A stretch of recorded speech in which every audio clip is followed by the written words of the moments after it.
사실 제가 경남 유교대학 출발할 때부터 함께 했죠. 그래서 여러분들과 함께 논어도 읽었고, 대학, 맹자, 중용도 그렇습니다. 그런데 이번에는 제게 제가 원래 이제 전공이 공명유학, 조선성리학 이쪽이니까 유교 경전을 전문적으로 연구해 봤거든요. 그런데 이번에는 저에게 장자를 강의해달라고 요청하셔서 이거는 좀 다른 이야기로 연구를 이렇게 됐습니다. 장자라는 책은 장자 스스로가 육아를 비판하고 있기도 하고, 그리고 육아에서는 장자를 이단이라고 배척합니다. 오늘 제가 이제 여러분들과 함께 읽을 이 장자는 그동안에 저와 함께 읽었던 유학의 경전과는 가는 길이 사뭇 다릅니다. 그런데 이를테면 퇴계 이광 선생이나 남명 조식 선생이나 율곡 이희 선생이나 이런 분들이 이 장자는 도가의 서적으로 분류가 되고요.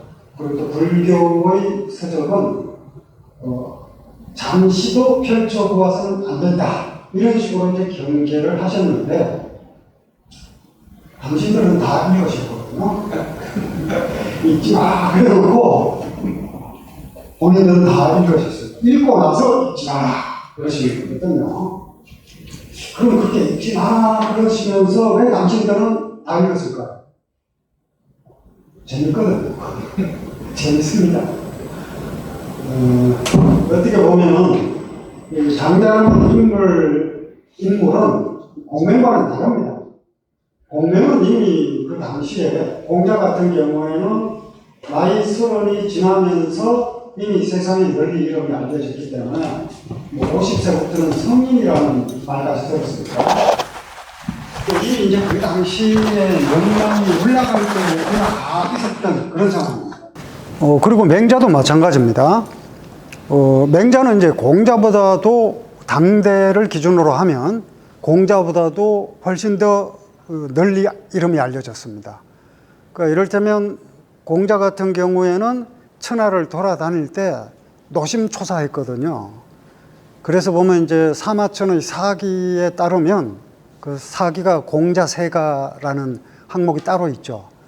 그 사마천의 사기는 본기가 있고 세가가 있고 열전이 있고 표가 있고 서가 있죠. 그래서 5부분으로 나눠져 있습니다. 본기에는 황제나 천자, 권력의 정점에 있었던 사람들을 기록한 것이고, 그리고 열전은 개별 인물입니다. 개인 인물은 예를 들어서 맹자열전, 장자열전, 손자열전, 오자열전 이런 식으로 하나의 열전 속에 손자, 오기 열전 이런 식으로 2명을 묶기도 하고, 노장, 신한열전 이런 것처럼 노자, 장자, 신불의 한비자 4사람을 하나의 열전에 묶어서 기술하기도 했어요. 그게 이제 개별 인물을 기록하는 열전입니다. 그런데 공자의 경우에는 본기는 아니지만 세가에 기록되어 있어요. 그러니까 세가는 제후를 기술을 할 때 쓰는 형식입니다. 그러니까 공자의 영향력이 개인의 영향력을 넘어서 제후 정도의 버금가는 영향력을 행사했다고 해서 공자세가로 기록을 한 거거든요.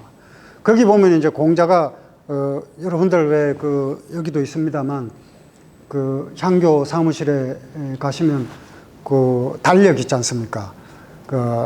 12개의 그림이 실려 있는데 거기에 이제 공자가 탄생해서 서거하실 때까지의 인생 역정을 그림으로 그려놓은 공자 성적도 아마 익숙하게 여러분들 보셨을 겁니다. 거기 이제 그런 내용들이 다 기록이 되어 있죠. 사마천의 사기에도 기록이 되어 있고요. 그런데 보면 그때 공자가 천하를 돌아다닐 때는 노심초사했습니다. 그러니까 석불간안 이렇게 되어 있어요. 그 석은 자리석자, 여러분들이 지금 앉아 계시는 이 시트, 이 자리거든요. 그리고 나는 따뜻할 난자, 불가는 안일불자, 가할 가자. 그러니까 안전자리가 따뜻할 겨를이 없었다. 이렇게 기록이 되어 있습니다. 그만큼 그러니까 궁둥이 따뜻할 겨를이 없을 정도로 이 나라 저 나라 돌아다니느라고 14년 정도를 그렇게 돌아다녔거든요. 그러다 보니까 뭐 진나라 채나라 사이에서는 이 양식이 끊어져서 재진전량이라고 논어에 나오지 않습니까? 사기에도 나오지만요. 7일 동안 밥을 지어 먹지 못하는 그런 공경을 당하기도 하고, 광이나 이런 지역에서는 양호로 오인받아서 포위당하기도 하고 이런 어려움을 겪었죠. 그런데 맹자 같은 경우에는 그보다도 훨씬 더 윤택한 조건에서 천하를 돌아다녔습니다. 맹자에 보면 맹자의 제자 그 도웅이 맹자에게 묻는 대목이 있어요. 선생님, 종자, 그러니까 후거 수십성, 종자 수백인으로, 후거 수십성은 후거 뒤따르는 수레가, 그러니까 맹자를 뒤따르는 수레가 수십성, 수십대라는 거예요. 그리고 종자 수백 명, 맹자를 수행하는 제자들의 수가 수백 명인 겁니다. 그러면서 그 맹자가 천하를 돌아다닐 때는 수십 대의 수레와 수백 명의 제자들을 데리고 돌아다닌 거예요. 그리고 전식의 제후들에게 밥을 얻어먹고 돌아다녔다. 그리고 때로 황금도 받고 그런 겁니다. 그러니까 이제 제자가 선생님 너무 사치스러운 거 아닙니까? 이렇게 물어요. 선생님 너무 사치스러운 거 아니에요? 이러니까 맹자가 뭐라고 대답을 하냐면, 야, 순임금은 요임금으로부터 천하도 받았는데 뭐 이 정도를 갖고 그래. 이런 식으로 이제 이야기하는 게 맹자 스타일이거든요. 그러면서 이제 제후들을 만나서, 이럴 때면 이제 제후들을 만나는 이유는 당연히 그 제후로부터 등용을 받으면, 예를 들어서 이제 정치를 펼칠 수 있는 그런 자리를 얻게 되면 백성들을 다스려서 왕도 정치를 이룰 수 있는 거죠. 그걸 바라고 맹자가 제후들을 만나러 다닌 거죠, 그 당시에. 그래서 양나라에 가서는 양나라 해왕을 만나고, 제나라에 가서는 제나라 선왕을 만나고, 등나라에 가서는 등나라 문공을 만나고, 뭐 또 추나라에 가서는 추나라 목공을 만나고, 이런 식으로 돌아다니는 거예요. 그런데 원래 그런 식으로 이제 제후에게 벼슬자리를 얻으려고 하면, 그리고 보통 생각해 제후들에게 잘 보여야 되잖아요. 뭐 아첨도 하고 뭐 그래야 되겠죠. 그런데 이제 맹자는 어떤 스타일이냐면, 예를 들어서 제나라에 갔어요. 제나라 선왕이 맹자에게 훌륭한 신하는 어떤 사람입니까? 이렇게 묻죠.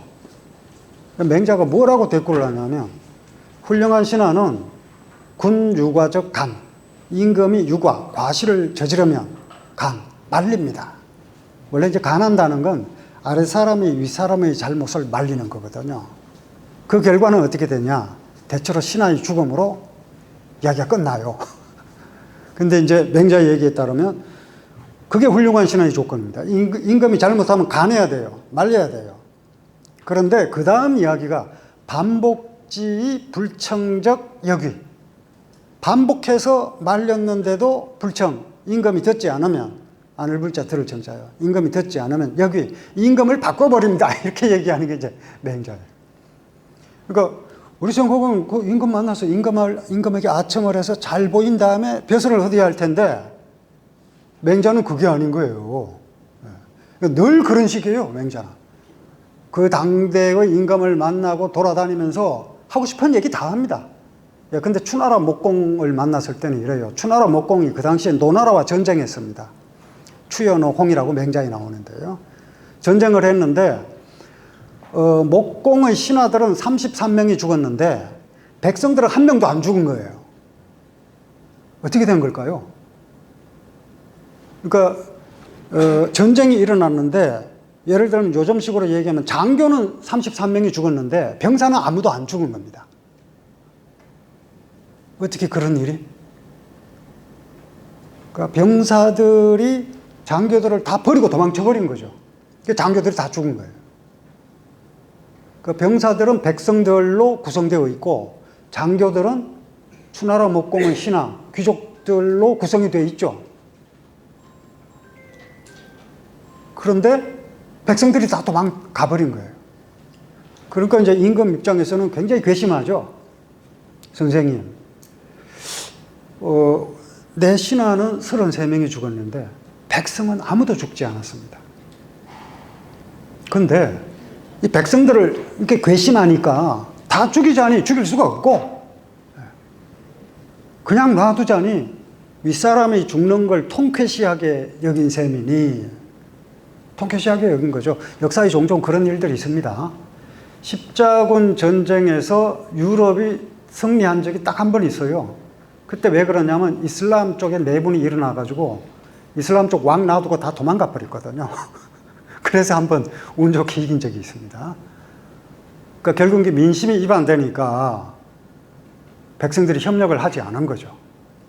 근데 그런 상황이 돼서 이제 추나라 목공 입장에서는 억울하니까, 아니, 그냥 놔두자니 이 괘씸해서 못 살겠습니다. 어떻게 하면 좋겠습니까? 이렇게 맹자에게 물었더니 맹자가 뭐라고 얘기를 하냐면, 임금님, 흉년 기세에 흉년이 들어서 굶주리는 시절에, 기세는 굶주릴 기자 써서 굶주리던 시절에 군지 창름실, 임금님의 창고는 가득 차 있었습니다. 재물창고, 창름하면 창은 재물창고고 름은 곡간이고 그렇거든요. 곡식창고고 그렇거든요. 재물창고, 곡식창고 다 가득 차 있었습니다. 그런데 신하들 중 아무도 창고를 열어서 백성을 구제하라고 임금님에게 얘기를 안 했습니다. 그러니 백성들이 그렇게 하는 게 당연합니다. 백성들을 원망하지 마십시오. 이렇게 얘기합니다, 맹자는. 그러니까 어떻게 보면 지금 예를 다 들 수는 없으니까 그 두 가지만 말씀을 드렸는데요. 양나라 해왕 만났을 때도 마찬가지거든요. 그런 식으로 이제 돌아다니는 게 맹자예요. 위풍당당합니다. 임금들 만나면 임금들을 제압을 해요. 아첨을 하는 게 아니라. 결국은 벼슬도 못 얻죠. 벼슬도 못 얻었으니까 맹자 당대에 책임 있는 자리를 맡아서 왕도 정치를 이루지 못했습니다. 근데 전 다행이라고 생각합니다. 맹자 당대에 왕도 정치를 이루었으면 당시 사람들만 편했겠죠. 또 맹자는 바빠서 맹자 같은 책을 남길 겨를도 없었을 것이고요. 오히려 그런 자리를 얻지 못했기 때문에 맹자라는 책이 지금까지 전해져 오는 거죠. 그리고 늘 이제 새로운 세상을 꿈꾸는 사람들에게 읽힙니다. 그런데 어쨌든 공자나 맹자 같은 경우에는 그만큼 천하의 그 군주들이나 또 지식인들에게 명성이 있었기 때문에 그 임금들이 함부로 못합니다. 그래도 대접을 잘해야 돼요. 대접을 못하면 어떻게 되냐면 맹자라는 책에 기록이 되어 있거든요. 그 나쁜 임금으로 기록되면 끝입니다. 거기서. 실제로 맹자에 그렇게 기록된 게 있어요. 양나라 해왕은 맹자를 잘 대우했는데 양나라 해왕이 죽고 아들인 양왕이 태자였던 양왕이 왕이 됩니다. 그러고는 그 양왕은 맹자 같은 문사를 싫어했고 무사를 좋아했어요. 그 맹자를 박대하죠. 그 내용이 맹자에 기록되어 있습니다. 어떻게 기록이 되어 있냐면요. 망지불사인군이요. 이 양나라 양왕을 만났는데 맹자 이야기예요. 내가 양나라 양왕을 만났더니만 망지불사인군이요. 멀리서 바라보니까 불사인군, 인군은 임금이죠. 임금 같아 보이지도 않고 취지 불견 소외인이라니 가까이 나가 봤더니 위험이라고는 보이지 않아. 멀리서 보니까 임금 같지 않고 가까이 갔더니 임금다운 위험도 없어. 그런데 조련문할, 그런데 이자가 졸지에 갑자기 묻기를 천하 오종고, 천하가 어떻게 결정될 것 같습니까? 이렇게 묻더라고. 그래서 오대왈, 내가 이렇게 대답했어. 불기살인자 능일지라. 그러니까 당신처럼 사람 죽이기 좋아하는 자는 왕이 될 수 없고, 불기살인자, 사람 죽이기 좋아하지 않는 인자, 어진 사람이 천하를 통일할 것이다. 이렇게 대답해 줬지. 이런 식으로 기록이 되어 있습니다. 멀리서 보면 임금 같지도 않고 가까이 가봐도 위험이라고 하나도 보이지 않는 자로 기록이 되어 있는 거예요. 그러니까 양나라 양왕으로서는 완전히 수치죠. 그러니까 맹자를 잘 대해줄 수밖에요. 공자도 사실 마찬가지입니다. 공자가 노나라에서 사실 거의 쫓겨나다시피, 공자는 이제 여러분들 아시다시피 노나라에서 중도제로 시작을 해가지고 결국 사구 벼슬을 하다가 나중에 대사구 하잖아요. 대사구는 뭐 법무부 장관쯤 되는 직책인데, 그러다가 서팽상사, 재상의 일을 대신하게 되죠. 재상 권한 대행 역할을 한 겁니다. 요즘식으로 얘기하면 총리 권한 대행 뭐 이런 역할을 한 거죠. 그런데 이제 그때 공자가 외교적 활약상을 보여주죠. 이후 제나라는 노나라 영토 10배가 넘는 강대국이에요. 그런데 계속 노나라 땅을 빼앗아 갔거든요. 그리고 이제 노나라 임금과 제나라 임금이 협곡에서 회명을 하게 되죠. 뭐 협곡 회명이라고 다 익히 알고 계실 겁니다. 거기서 이제 공자가 외교적 수완을 발휘해가지고 결국 제나라가 침략했던 노나라 땅을 다 돌려받는 성과를 이루죠. 그런데 그렇게 되니까 제나라가 위험을 느끼는 거죠. 공자가 그냥 계속 있었으면 안 되겠다. 어떻게든 공자를 제거해야 되겠다. 이렇게 생각을 하고 미녀 압대를 보내서 미인계를 쓴 거죠. 그런데 이제 공자에게 미인계를 쓴 게 아니라 뭐 썼으면 어떻게 됐을지 모르겠습니다만 어쨌든 공자에게는 그게 안 통할 것 같았는지 노나라 임금하고 그 당시 실권자였던 계시에게 미녀 압대를 보낸 거예요. 이 사람들이 조회에 나오질 않습니다. 공자가 총리 대행이라고는 하나 이 결재권자들이 나와줘야 일을 처리할 수 있는데 안 나오는 거예요, 이 사람들이. 그 미녀 압대에 빠져가지고. 그래서 결국 이제 뭐 거의 쫓겨나다시피 다른 나라로 가게 되죠. 그리고 제나라로 가죠. 그 제나라에 갔더니 누가 오냐면 제나라 경공이 공자를 초빙해서 정치하는 법에 대해서 묻고 그러죠. 제나라 경공이 문 위방지도 나라 다스리는 도리에 대해서 물었다. 공자 대화, 그 절용이 예의, 그 국가의 그 재용을 절약해서 백성들을 아껴야 한다. 이런 식으로 이제 점잖게 대답해주는 그런 식입니다. 비록 그렇게 쫓겨나다시피 노나라를 떠났고 초란행석으로 천하를 돌아다녔다고는 하나 어느 나라에 가면 제 나라에 가면 제 나라 임금이 부르고요. 위나라에 가면 위나라 임금, 위나라 영공이 부르고요. 초나라에 가면 초나라 왕이 부르는 게 공자 맹자예요.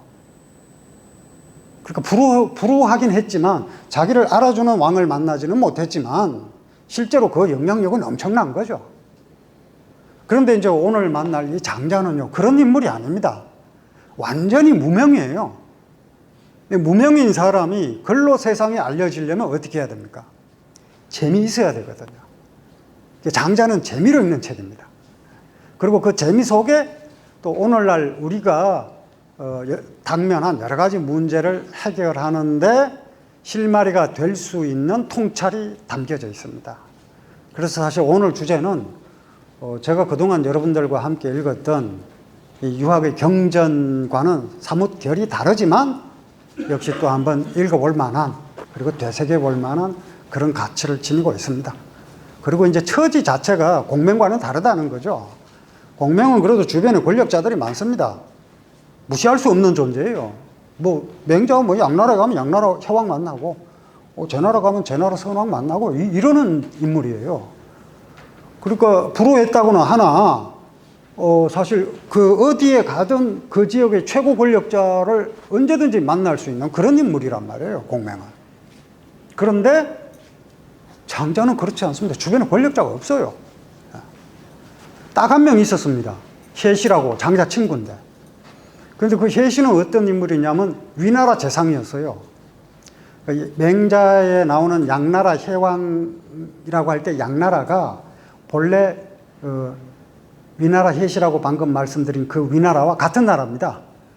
위나라의 도읍지였던 안읍이라고 하는 지역을 진나라에게 빼앗기면서 량어로 도읍지를 옮길 수밖에 없었기 때문에 양나라로 이름을 바꿔 부른 것일 뿐 실제로는 이제 같은 나라인 거죠. 근데 거기서 이제 재상을 했던 게 혜시입니다. 장자의 친구예요. 주변 인물 중에 유일하게 권력에 가까이 갔던 사람이 이제 혜시, 재상이었으니까요. 그런데 그 혜시가 어떤 사람이냐면 위나라에서 쓸모없다고 쫓겨난 지식이네요. 왜 쓸모없다고 쫓겨났냐면, 이건 뭐 이야기가 좀 긴데, 위나라의 재상 역할을 하고 있을 때 혜신은 진나라에 반대했어요. 그 당시는 이미 이제 진나라가 워낙 강대국이었기 때문에 대부분의 제후국들이 진나라가 절대 강자거든요. 그러니까 진나라와 협력하면서 자국의 이익을 도모하고 보호받기를 바랬던 겁니다. 결국은 다 망합니다. 그런 식으로 이제 자주권을 상실한 상태로 국가를 운영하는 거 한계가 있는 거죠, 그만큼. 근데 어쨌든 그런 상황인데 혜신은 진나라에 반대하는 정책을 취했기 때문에 세상 물정 모르는 지식인이라고 쫓겨난 지식인이에요, 혜신은. 그런데 그렇게 쓸모없다고 낙인 찍혀서 쫓겨난 지식인인 혜시가 장자 보고 뭐라 그러냐면 쓸모없는 지식인이라고 이야기를 합니다. 그러니까 이미 이 주류 문화권에서 쓸모없다고 배척받은 사람조차도 쓸모없다고 지목받은 게 이 장자라는 책입니다. 그래서 사실은 이제 장자에 보면 그런 쓸모없는 이야기가 가득합니다. 그리고 스스로 쓸모없는 존재가 되기를 원했고, 쓸모없는 것이 어떤 가치를 지니고 있는 건지를 끝까지 이야기하는 게 장자입니다. 장자가 살았던 시대는 맹자와 동시대입니다. 물론 이제 그 사기에는 맹자 순경열전, 그러니까 맹가 순경열전 이렇게 되어 있죠. 맹자의 이 이름이 가조카, 술의 가자예요. 그리고 이제 순자의 이름은 순황인데, 순자는 경벼서를 했죠. 그래서 순경 이렇게 불러서 맹가 순경열전이 있는데, 거기 맹자 얘기 나오고, 장자는 이제 그 노장신한열전, 4명이 하나의 열전에 들어가 있죠. 노자, 장자, 신불의 한비자. 그런데 두 사람이 동시대인데, 맹자의 생몰연대는 비교적 정확합니다. 공자도 그렇고요. 공자의 생몰연대는 기원전 551년 설이 있고 기원전 552년 설이 있고 그렇습니다. 1년 차이밖에 안 나요. 상당히 정확한 거죠. 이제 그 사마천 사기에 따라서 비정하면 기원전 551년이고, 또 춘추 공양전의 기록에 따라서 비정을 하면 기원전 552년이니까 공자는 이제 73세를 살았기도 하고 74세를 살았을 수도 있습니다. 그 정도 차이밖에 안 나요. 비교적 정확하죠. 근데 장자는 생물연대가 미상입니다. 다만 이제 맹자와 동시대라고 추정할 뿐이죠. 그러니까 사마천이 기록에 따랐어요. 그런데 뭐 수수께끼는 많습니다. 왜냐하면 맹자는 장자를 비판하지 않았고 장자는 또 맹자를 비판하지 않았어요. 근데 이 두 철학자 모두 자신과 다른 견해를 만나면 비판하는 사람들이거든요. 굉장히 그 뜨거운 열정을 갖고 있어요. 논쟁적이고요. 그런데 서로에 대해서만은 막상 비판이 없습니다. 수수께끼다 그러는데 저는 그게 오히려 동시대를 확인시켜 준다고 봅니다. 왜냐하면 그 당시는 이제 서로 교류가 없으면요, 책이 나오면 책을 읽고 비판을 하는데, 동시대이기 때문에 맹자의 만년 또는 사후, 또 장자의 만년 또는 사후에 책이 나올 거 아닙니까?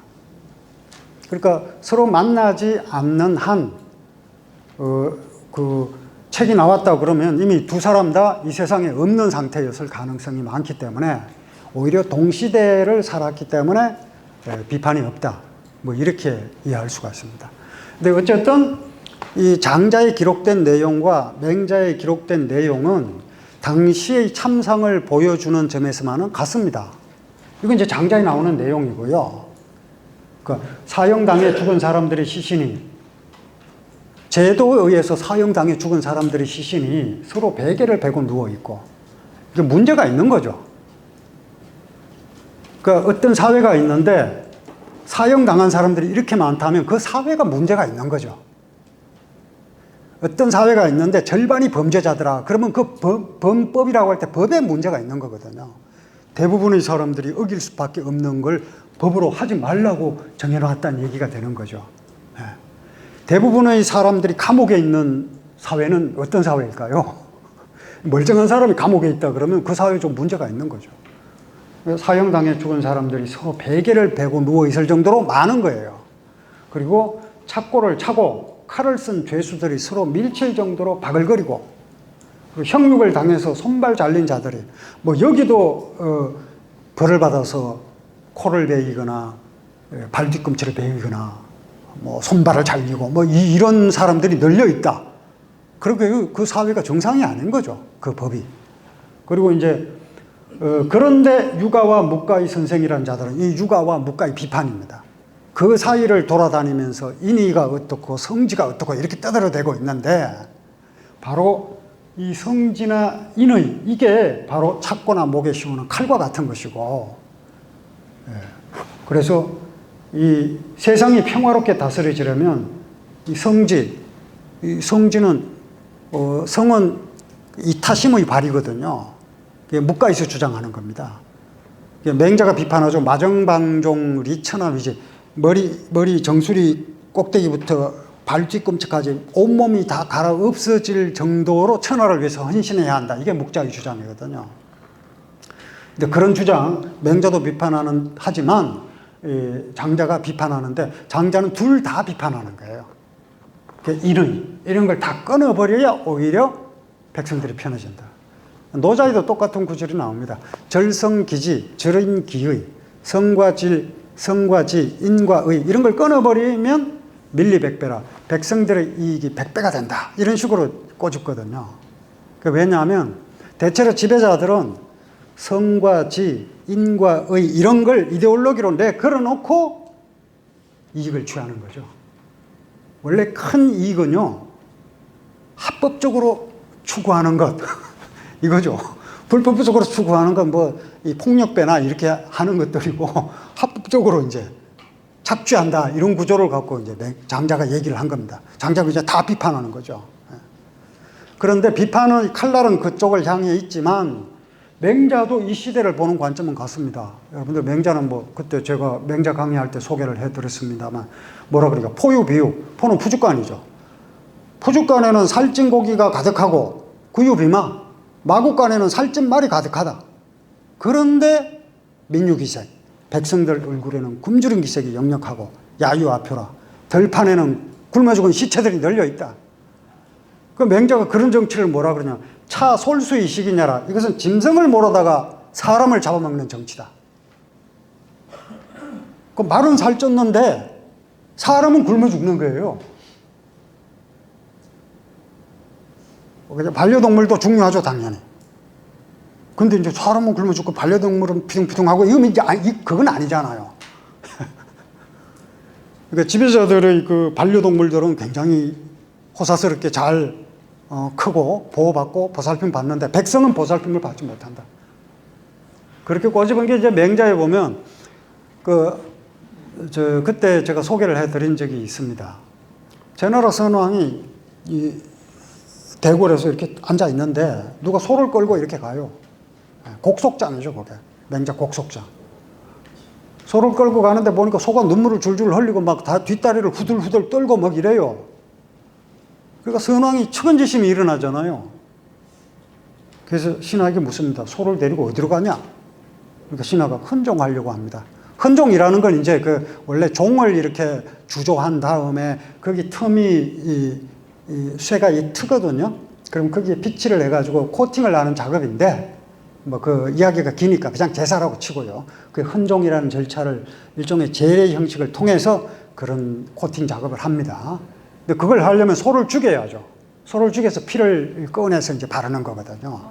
지금도 이제 그 흔고라고 해서 그 북에다가 가죽 트잖아요. 가죽이 털면 그 피를 발라서 그 가죽을 코팅을 합니다. 예. 우리 이 가죽 구두 신고 가죽 지갑 쓰고 있잖아요. 이게 다 그런 겁니다, 이게. 예. 우리 한계인데. 어쨌든 그런 절차를 해야 되는데 선왕이 보기에 이거 불쌍해서 안 되겠거든요. 야, 그럼 소 죽어야 되잖아. 예, 당연히 죽어야죠. 그래서 야, 풀어줘라. 나 그거 차마 못 보겠다. 그러니까 신하가 그러면 어떡합니까? 제사 지내지 말까요? 제사 지내야지. 그럼 어떡할까요? 이양역지하라. 예, 말씀하신 것처럼 양으로 바꿔라 그러잖아요. 거기서 우리가 사실 무섭죠. 양은 안 아파 이런 생각이 머릿속에 들잖아요. 근데 맹자는 거기까지도 인정해 줍니다. 견우 미견 양녀라. 소는 봤고 양은 보지 않았기 때문에 그 소가 지금 불쌍하게 눈물 흘리고 하는 걸 봤으니까 측은지심이 일어난 거 당연한 거고, 양도 또한 그런 상황이 되면 불쌍하겠지만 그 일은 아직 일어나지 않았고 머릿속에 관념으로만 존재하니까 실제 소를 보고 측은지심을 느끼는 게 당연하죠. 거기까지 인정해 주니까 선왕이 좋아해요.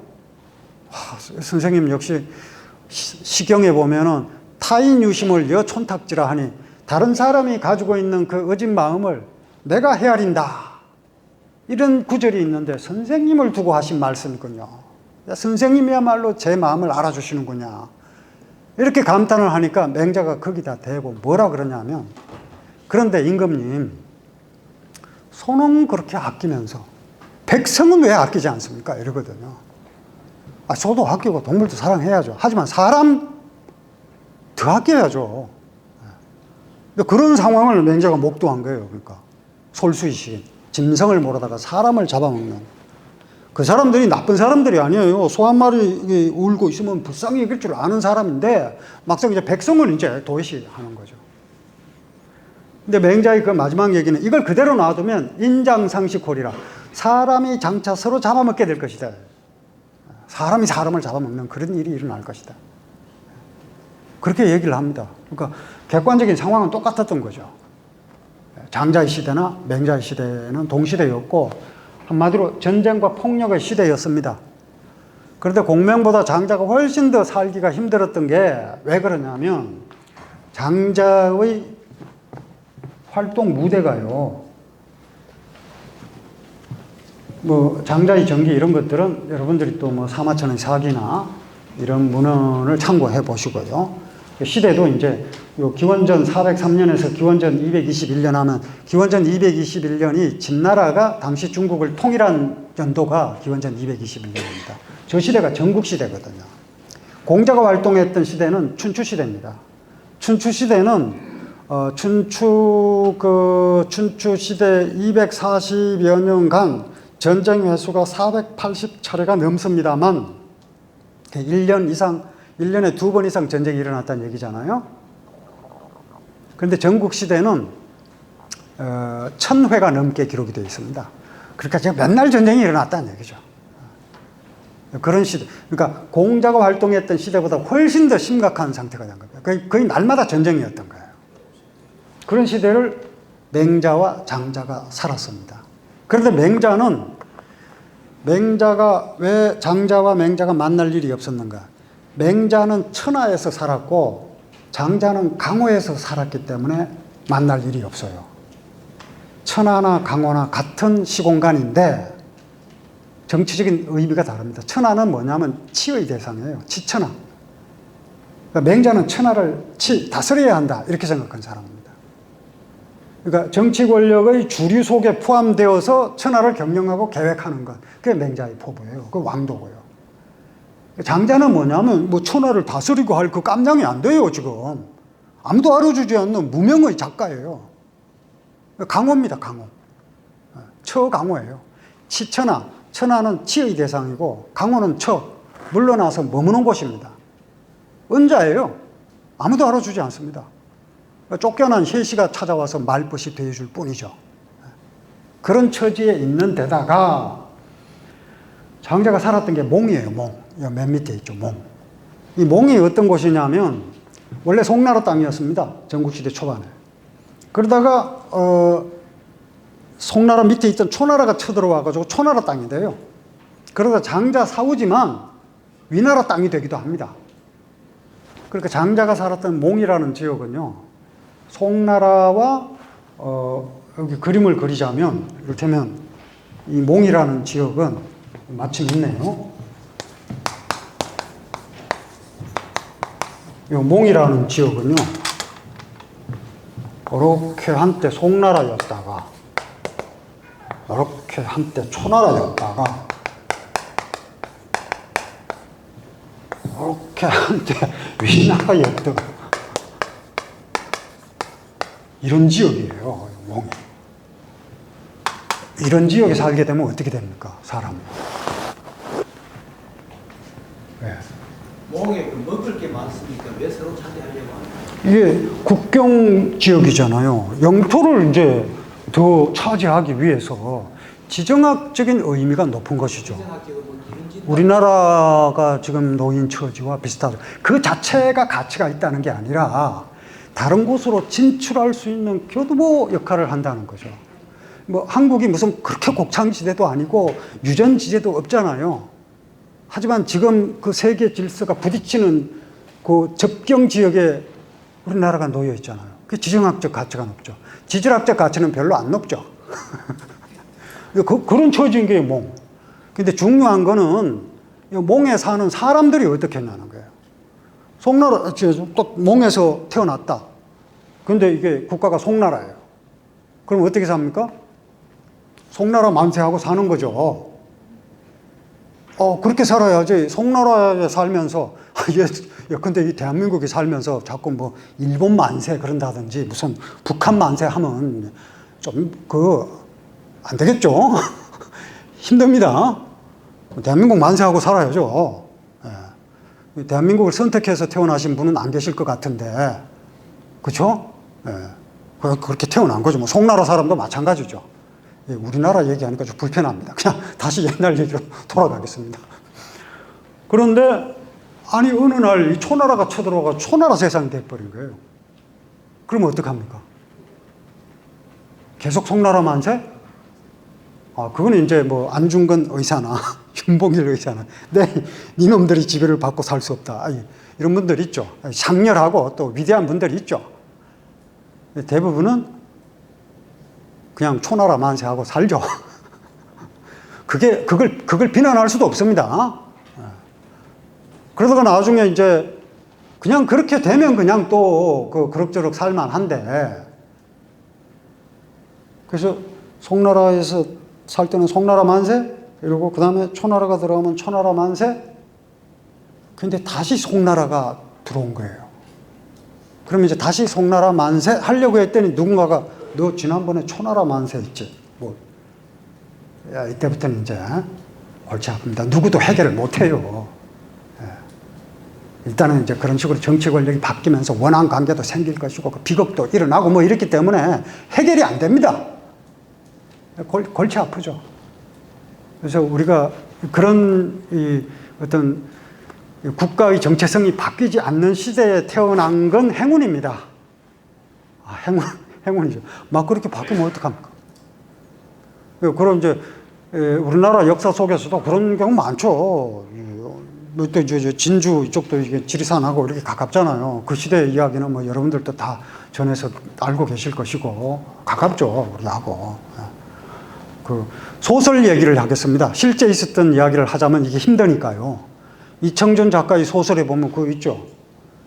너 어느 편이야? 이렇게 묻습니다. 총 들고 너 어느 편이냐 묻는데, 그러면 거기다 대고 난 네 편 아니야. 그러면 그냥 죽는 거거든요, 이거. 그 총든 편이죠, 뭐. 그 총든 편이라고 했다고 비난할 수 있습니까, 그거? 근데 어쨌든 그런 조건에서 살았던 게 장자인 거예요. 몽, 이렇게 되니까. 우리도 그런 처지에 놓인 적 많죠. 그러니까 이야기 자체가 이게 이제 논어나 맹자 이런 책들은요, 그냥 그 정언, 직언 이래요. 정명 뭐 이런 거예요, 전부. 근데 장자는 이게 어느 편인지를 알 수가 없습니다. 오리무중이에요, 이게. 그래서 전부 우원입니다, 이게 우원. 우화예요, 우화. 이게 왜냐면 이제 정치적으로 안전한 방법이죠. 어느 쪽이라고 이렇게 답을 정해서 이야기를 해놓으면 붙잡혀 간단 말이에요. 무조건 붙잡혀 갑니다. 이쪽 편에 서면 저쪽이 권력을 잡았을 때 붙잡아가고, 저쪽 편에 서면 이쪽이 권력을 잡았을 때 붙잡아가요. 피할 수가 없죠. 그런데 그러니까 이쪽이 되었을 때는 이쪽 편이 되고 저쪽이 되었을 때는 저쪽 편이 돼도 붙잡혀가요. 방법은 없는 겁니다. 너 지난번에 그랬잖아. 이 더러운 부역자 뭐 이래 되잖아요. 피할 수가 없거든요. 그 뭐 프랑스나 네덜란드 다 벨기에 마찬가지입니다. 거기는 뭐 부역했다고 벨기에는 25만 명인가 죽었어요. 부역했다고 그 작은 나라에서. 프랑스보다 더 많이 처벌하고 했죠. 그러니까 피할 수가 없는 겁니다.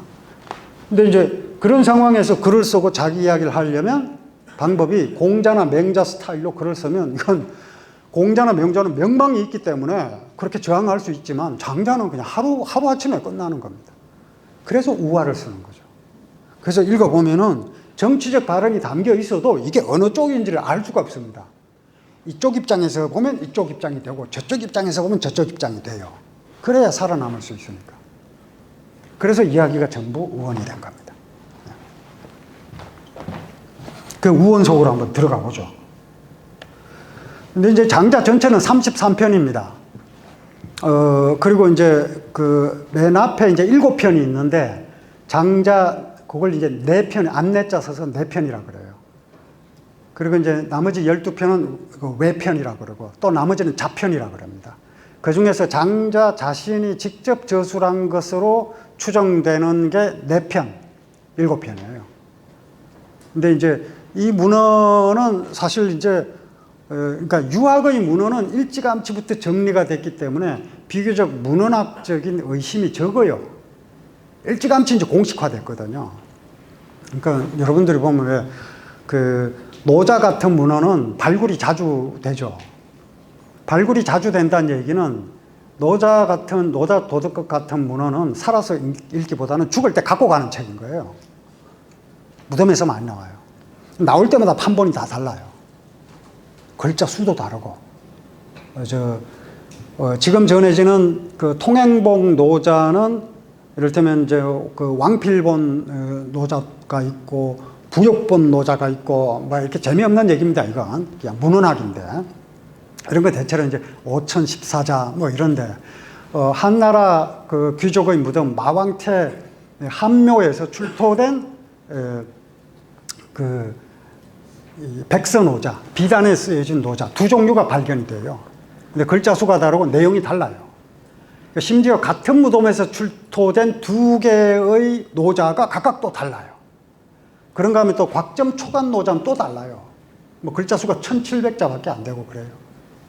그렇게 차이가 나는데 논어는 뭐 다 비슷합니다. 발굴이 돼도 비슷해요. 그러니까 논어나 맹자나 이런 유학의 고전들은 일찌감치 정리가 됐고 노자나 장자나 이런 제자백과서는 일찌감치 정리가 안 됐기 때문에 이 내용의 차이도 크고 또 글자 수도 왔다 갔다 합니다. 그러니까 문헌학적으로 이제 굉장히 어려움이 많이 있는데 그런 이야기는 뭐 저같이 이제 전공하는 사람이나 골치 아프게 생각하면 되고요. 여러분들은 뭐 그냥 내용으로 바로 들어가시면 되겠죠. 근데 4편이 장자 자신의 저작이라고 할 때 4편의 첫 번째 이야기가 뭐냐면 붕세 이야기입니다. 그리고 마지막 이야기가 혼돈 이야기예요. 근데 첫 번째 이야기부터가 황당합니다. 내용이 보면 이제 북명유어라 마침 칠판이 있어서 좋습니다. 여러분들이 이제 그동안 유학의 고전만 읽으시다가 이런 책 보면 이제 황당하네 이렇게 생각을 하실 텐데 뭐 영화로 치면 판타지예요, 판타지. 무슨 뭐 반지의 제왕 뭐 이런 영화 그런 쪽이에요. 뭐 이야기가 북명유어 이렇게 시작합니다.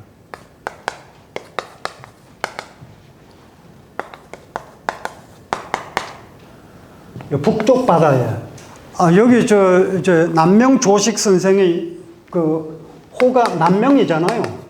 장자에서 나온 호예요. 예.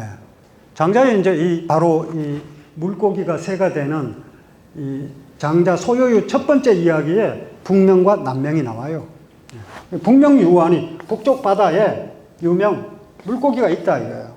그런데 기명위 곤이랑 그 물고기 이름이 곤이다. 네. 요 곤의 상상도가 저기 있죠. 네. 상상해서 그린 거예요. 장자는 뭐 그림책은 아니고요.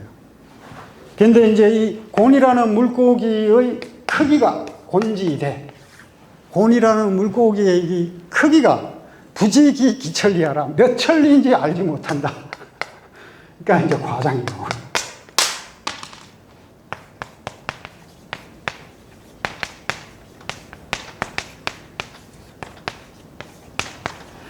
이천리, 몇 천리인지, 그 물고기가 몇 천리인지 굳이 알 수 없다. 물고기가 있는데 물고기 기럭지가 몇 천리인지 모른다는 거예요. 그런데 이 물고기가 그냥 물고기로 있는 게 아니라 변해요. 이 변화 화자가 재밌죠. 이건 살아있는 사람이잖아요. 이게 죽은 사람이거든요. 살아있는 사람이 거꾸로진다 그러잖아요. 거꾸로지면 이렇게 되잖아요. 이 산 사람, 죽은 사람.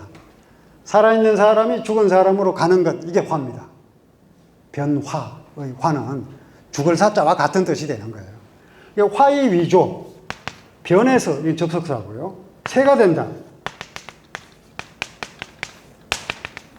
그러면 변해서, 이 물고기 곤이 변해서 새가 된대요. 이 황당한 이야기죠.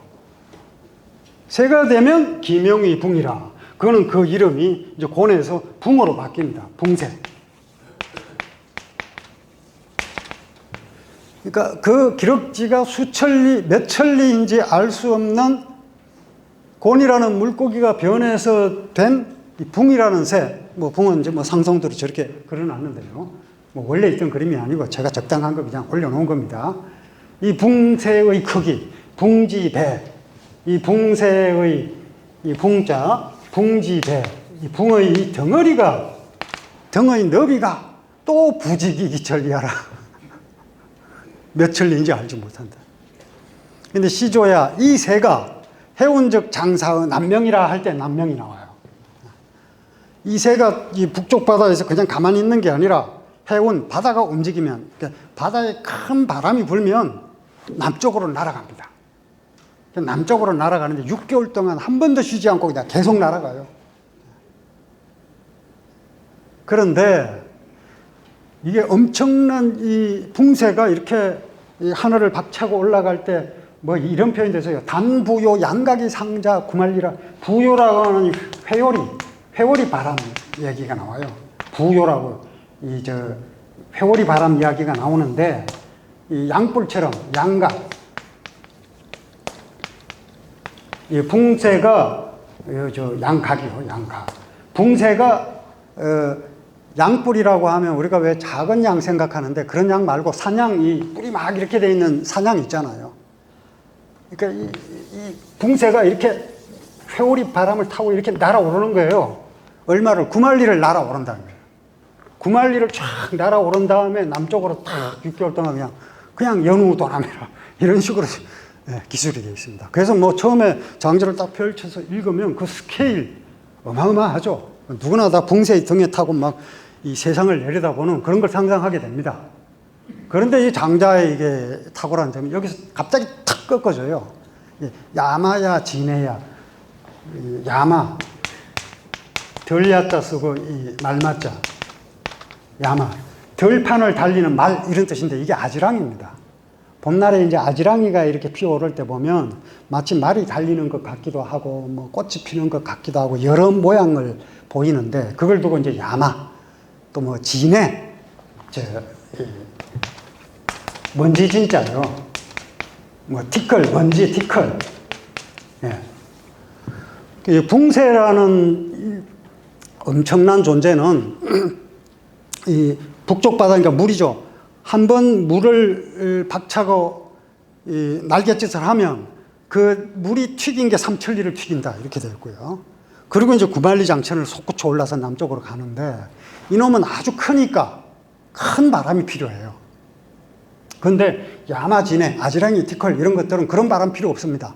생물지 이식 상취하라. 생물체가 내쉬는 숨에 따라서 이렇게 팔랑팔랑 날아다니는 거예요. 그러니까 극대의 세계와 극미의 세계를 대비시켜요.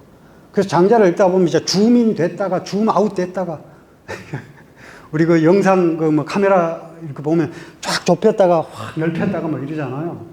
거시 세계를 보여주다가 미시 세계를 보여주다가 막 이럽니다. 그래서 이 부분을 이제 처음 읽게 되면 아, 이 위대한 존재 붕새 아, 대단하구나 이렇게 느끼는데 장장 거기에 보면 이제 야마, 진해 이런 아지랑이, 티끌 그리고 메추라기, 뱁새 뭐 이런 걸 등장시켜요. 그래서 붕새를 비웃습니다. 야, 뭐하러 그렇게 높이 올라서 그렇게 오랫동안 날아가냐? 매미, 조요, 학구, 소지왈 매미나 작은 새, 새끼 새들은 붕새를 비웃습니다. 우리는 이 나무에서 저 나무에서 그냥 폴짝폴짝 날아다니는데 이것도 나는 거다. 이런 식으로 얘기를 해요. 처음 읽으면 붕새의 위대한 비상에 감탄을 하다가 다시 읽게 되면 붕새는 붕새대로 작은 메추라기나 아지랭이나 티끌대로 큰 것과 작은 것들이 나름의 가치를 지니고 있다는 식으로 읽히게 됩니다. 여러 차례 읽으면 그렇게 돼요. 장자는 이게 큰 이야기를 하면서 사실은 큰 것의 가치를 강조하는 데 있다기보다는 큰 것은 큰 것대로, 작은 건 작은 것대로 각자 다 가치를 갖고 있다. 이런 입장에서입니다. 그런 내용들이 이제 쭉 이어져 나와요. 그러니까 그런 식으로 또 읽은 전통이 우리나라에 보이는데, 그게 이제 제가 밑에 용의 여의주와 쇠똥구리의 쇠똥, 이 얘기가 18세기 유학자, 연암 박지원, 또 청장관 이덕무, 또 유덕공, 박재가, 이런 지식인들의 글 속에서 보여요. 용의 여의주, 보물로 이제 용의 여의주가 보물이죠. 용의 여의주는 모든 보물 중에서 어뜸이죠. 용은 여의주라는 보물을 갖고 있는데, 그럼 쇠똥구리는 뭘 갖고 있느냐? 낭. 쇠똥구리는 뭘 갖고 있느냐? 낭환을 갖고 있다. 쇠똥구리의 보물은 뭡니까? 쇠똥이죠. 여의주도 동그랗잖아요. 쇠똥도 동그랗죠. 근데 쇠똥구리는 쇠똥을 보물로 여겨서 용의 여의주를 필요로 하지 않아요. 그러면 용 또한 자기의 여의주가 보물이라는 글로 쇠똥구리의 쇠똥을 비웃어서는 아니 된다. 이렇게 얘기를 합니다. 사람마다 다 추구하는 가치가 다르다는 거예요. 용의 입장에서는 여의주야말로 가장 보배롭다고 생각할지 모르나, 우리는 자본주의 방식으로 생각을 하니까 아마 여의주를 팔면 쇠똥구리 수십억 개를 살 수 있을걸? 이런 식으로 이제 간교한 지혜를 발동시키는데, 사실은 그 둘은 시장이라는 매개체가 없으면 서로 비교될 수 없는 고유의 가치를 지닌 거예요. 여의주 먹고 살 수는 없잖아요. 쇠똥구리는 먹고 살아야지. 쇠똥구리에게 여의주 주어봤자 아무 쓸모가 없는 겁니다. 그건 용에게나 필요한 거죠. 그러니까 각자 추구하는 가치가 다르다는 걸 이런 식으로 얘기를 하는 겁니다. 큰 건 큰 것대로 가죠. 큰 놈은 큰 것대로 가는 거고, 작은 놈은 작은 것대로 가는 거예요. 각자의 가치를 인정해야 된다. 각자의 가치를 인정해주지 않으면 어떻게 되냐면 이제 폭력이 이제 행사되는 거죠. 왜 그렇게 살아? 나 꿈을 좀 가져. 이렇게 간섭을 하고 통제를 하고 하죠. 장자 입장에서는 내 꿈은 내가 꿀 테니까 네 꿈은 네가 알아서 꿔. 네가 얘기하는 꿈은 내 꿈이 아니잖아. 이렇게 되잖아요. 우리 흔히 자주 그러죠. 왜 꿈이 없냐 그런데 걔는 걔 꿈이 있는 거예요. 내 꿈을 똑같이 꾸는 게 꿈이라고 한다면 그건 꿈이 아니죠. 그러니까 반성할 필요가 있습니다. 왜 그렇게 꿈이 없어? 걔 꿈하고 제 꿈하고 다른 거예요. 보이스피 앰비셔서 이게 다 장자 입장에서 보면 폭력입니다. 난 그걸 바라지 않아. 이렇게. 그러면은 문명과 남명을 말입니다.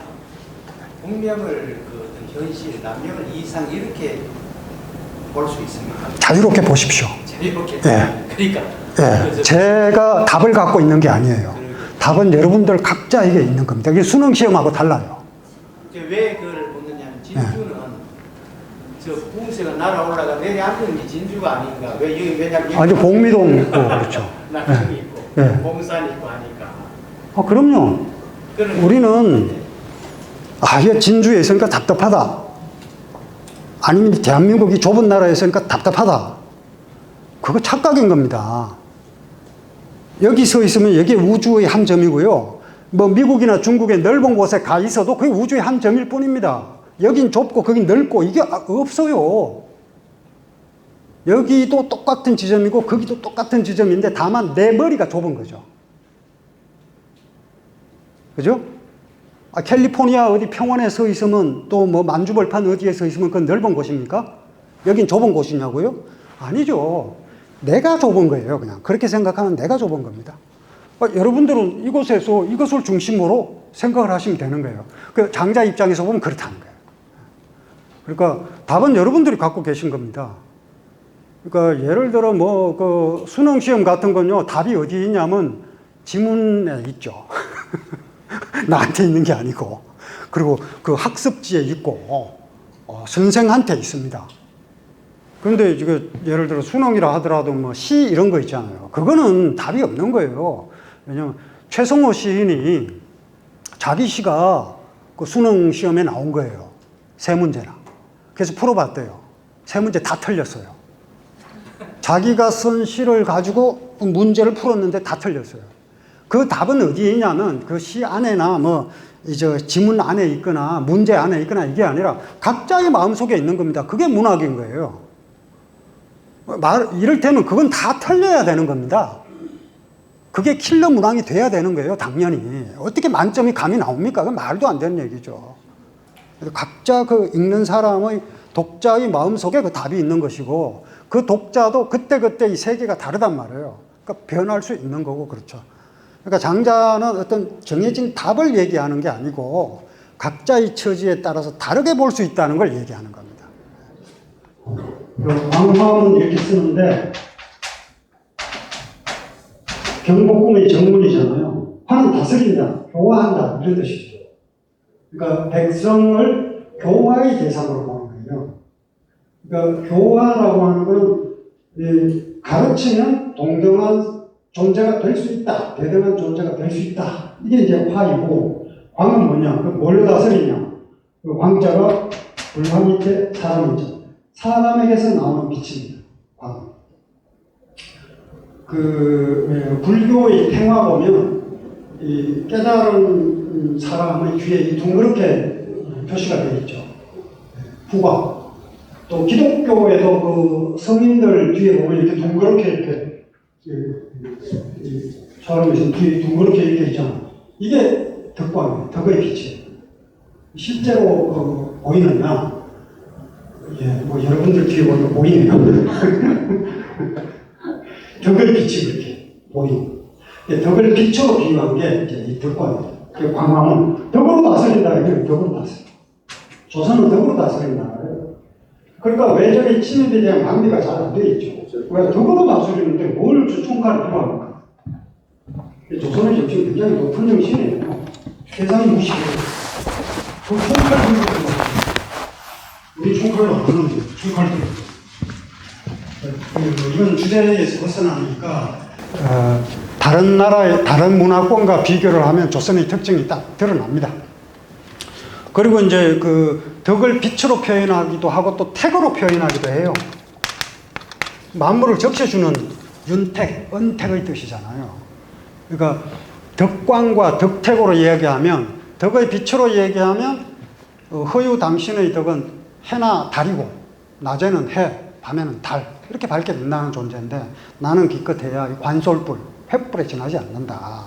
그리고 덕의 택으로 말하자면 당신의 덕은 비가 내리는 것과 같고 내 덕은 그냥 물 기르다가 밭에, 논밭에 대는 그 수준이다. 그러니 당신의 덕이 높으니까 당신이 천하를 다스리시오 하고 천하를 바쳐요.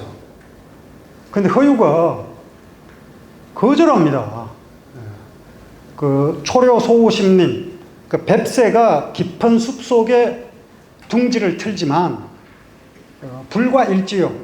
나뭇가지 하나면 족하고, 나뭇가지 하나면 족하고. 언서음하의 언서는 생쥐예요, 생쥐. 생쥐가 하수 물을 마시지만, 황하물을 마시지만, 하수의 물을 마시지만 불과 만복이라. 배만 채우면 그만이다. 그러니 천자 당신, 용인금 당신 그냥 돌아가시오. 나는 천하를 쓸 데가 없습니다. 이렇게 거절하는 대목이 두 번째 이야기입니다. 일단 이게 보면 신분 자체가 기존의 글 속에서는 찾아볼 수 없는 이야기죠. 여기 써놨네요. 이야기 주인공이 누군가. 한 사람은 천자고 한 사람은 원자다. 절대 만날 일이 없는 두 사람이에요. 그리고 덕의 크기를 갖고 비교를 합니다. 천하를 누가 다스려야 하느냐. 유가적 입장에서 보면은 덕이 훌륭한 사람이 천하를 다스려야 한다. 이런 입장. 그리고 그걸 거절하는 논리는 뱁새와 생쥐의 삶. 우리 뱁새가 황새 따라 가려다가 다리 찢어진다. 뭐 이런 식으로 만들어진 속담이 있지만 그건 황새 중심 논리죠. 성공지향적 가치입니다. 그러니까 모든 사람이 다 성공을 향해서 달려가는 그런 구조 속에 지금 우리가 지금 자본주의 사회에서 그렇게 살고 있죠. 그러니까 많은 사람들이 성공을 통해서 자신의 존엄성을 입증하려고 합니다. 근데 그게 실패인 게요. 성공을 통해서 존엄하게 입증이 된다는 얘기는 성공하기 이전의 삶은 존엄하지 않다는 얘기가 되거든요. 실패죠. 그러니까 허유의 논리, 장자의 논리는 뭐냐면 지금 이 자리에서 내가 존엄해져야 한다는 거예요. 성공 여부와 상관없이. 네. 어떤 게 더 완전할까요? 그러니까 일종의 성공 이데올로기로 가게 되면은 실패자가 나타날 수밖에 없죠. 그런데 성공 이전에 지금 이 자리에서 나의 존엄성을 확인하게 되면 성공과 실패와 성공 여부와 상관없이 모두가 존엄해질 수 있는 거죠. 첫 번째 이야기의 논리가 그대로 적용이 됩니다. 그리고 이제 이 포인의 천하와 시축의 강호는 이야기 마지막에 나오는데요. 요임금 당신이 그 천하를 제대로 다스리건 말건 그건 나와는 상관없는 이야기다. 그것은 마치 제사 지낼 때 시축은 이제 축문 읽는 사람이거든요. 축문 읽는 사람은 축이라고 하는 거는 이 신과 소통하는 사람이죠. 신과 소통하는 그 역할을 맡고 있는 사람은 요리를 주방에서 요리하는 사람이 요리를 잘 못하건 말건 상관치 않는다. 주방에서 요리를 잘 못한다고 해서 이 축문 읽는 사람이 제사상을 뛰어넘어서 주방에 들어가서 이래라 저래라 하지 않는다. 이렇게 얘기를 해요. 이게 이제 천하와 강호의 논리를 양분하는 겁니다. 강호는 강호의 논리가 있고 천하는 천하의 논리가 있다는 거예요. 그러니 서로 간섭하지 말아야 한다. 이 논리입니다. 그런데 이제 재미난 것은 제가 오늘 이야기를 다 소개를 못 드립니다만 장자에는 공자가 자주 등장하거든요. 그러니까 장자에 따르면 공자는 이 천하와 강호의 세계를 자유롭게 넘나듭니다. 그러니까 초절정 고수가 공자로 나와요. 장자가 공자를 비판하는 대목도 적지 않지만 장자가 공자를 통해서 자기 이야기를 하는 대목도 상당히 많습니다. 그러니까 일방적인 비판과는 상당히 거리가 있다. 이렇게 이해할 수가 있습니다. 또 다른 이야기로 넘어가죠. 사실 오늘 이야기의 핵심은 뒷부분에 나오는데요. 요 쓸모없는 것들이 쓸모 이렇게 되어 있는데 이것도 이제 소요유에 나오는 이야기입니다. 제가 아까 혜시라는 인물이 장자의 유일한 친구였다고 했죠. 그리고 그 혜시는 이제 위나라 재상을 하다가 쫓겨난 사람이고요. 두 사람의 대화입니다. 혜시가 먼저 장자의 아픈 곳을 찔러요. 한번 보죠. 나에게 큰 나무가 있는데 사람들이 가죽나무라 하더라. 근데 이 가죽나무가 쓸모가 없다는 거예요. 요지는. 커다란 줄기는 울퉁불퉁해서 먹줄에 맞춰 자를 수 없고 우리가 목재를 그 용도에 맞춰서 쓰려면 먹줄에 맞춰서 똑바로 잘라야 이런 뭐 책상도 하고 이건 뭐 곱자에 맞추기도 하고 뭐 먹줄에 맞춰서 반듯하게 하기도 하고 그림새로 둥글게 하기도 하고 이렇게 재단을 하죠. 그런데 이 나무는 그렇게 자랄 수가 없어요. 쓸모없는 거죠. 그리고 또 작은 가지도 쓸모가 없어요. 구불구불 해가지고 그림새나 곱자에 맞질 않아. 그러다 보니까 길가에 서 있는데도 목수들이 돌아보지도 않는다. 큰 나무가 많이 나와요, 장자는. 그 장자에 나오는 큰 나무는요, 대체로 쓸모없는 나무입니다. 쓸모 있는 나무는 어떻게 되죠? 그렇게 크게 성장하기 전에 잘립니다. 쓸모가 없으니까 오래 사는 거예요. 근데 이제 혜시 입장에서 볼 때는 이게 불만인 거죠. 쓸모가 없어. 그래서 자네의 이 이야기도 말이야. 장자에게 하는 얘기예요, 혜시가. 자네가 하는 이 헛소리, 이 이야기도 이 나무처럼 크기만 하지 쓸모가 없어. 그래서 사람들이 듣지 않고 다 떠나가 버리는 거야. 지금은 장자가 상당히 인기가 있지만 2400년 전에는 장자가 인기가 없었나 봅니다. 사람들이 아무도 들으려고 하지 않아요. 왜? 쓸모가 없으니까. 이렇게 이제 장자의 아픈 곳을 찔렀어요. 혜시가. 그랬더니 이제 장자가 받아친 겁니다. 자네는 살쾡이 본 적 없나? 살쾡이. 부정적인 비유로 나온 거예요. 이놈은 몸을 바짝 낮추고 엎드려서 놀러 나온 짐승들을 엿보다가 이 개들 잡아먹으려고 아무데나 뛰어다니는데 높은 곳 낮은 곳 가리지 않다가 결국 덫에 걸리거나 그물에 잡혀 죽고 말지. 이 비유는요, 그 당시 전쟁과 폭력의 시기에 전쟁터에 나간 사람들 얘기하는 겁니다. 전쟁터에 왜 나갈까요? 정의를 위해서? 대체로 이제 전쟁터는요, 역사가들이 정리한 결과를 보면 전부 이익 때문에 일어나는 겁니다. 이익을 포장하죠. 평화라든지 어떤 종교적 신념이라든지 정의라든지 이런 걸 포장을 해서 전쟁을 일으키죠. 그 침략 전쟁이 전부 다 그런 포장된 러시아의 우크라이나 침공도 그렇죠. 이익 때문에 그러는 거거든요. 근데 그런 자들을 이제 비유한 거예요. 그런데 저 검은 들소는 이제 평화의 상징이에요. 들소는 크기가 마치 하늘에 들이운 구름 같지만 크기만 할 건 쥐새끼 한 마리 잡지도 못해. 지금 자네에게 큰 나무가 있는데 그게 쓸모없어서 걱정된다면 어찌하여 무화유의 곡을 아득한 들판에 심어두고 그 곁에서 아무 하는 일 없이 이리저리 돌아다니고 그 아래에서 한동안 거닐다가 잠깐 낮잠이나 자지 않는가. 도끼에 베어 일찍 죽을 염려도 없고 쓸모가 없으니까요. 아무도 해칠 리가 없을 것이니 쓸모가 없으니까요. 쓸모없다는 게 어찌 괴로운 일이기만 하겠는가. 여기 중요한 단어가 다 나옵니다. 소요, 방황, 무의, 칭화 이게 다 나와요. 여기 보면 이제 무화유의 고을이 나오는데요. 없을 무자입니다. 이게. 하유. 어디엔가 있다 이런 뜻이 돼요. 하유는.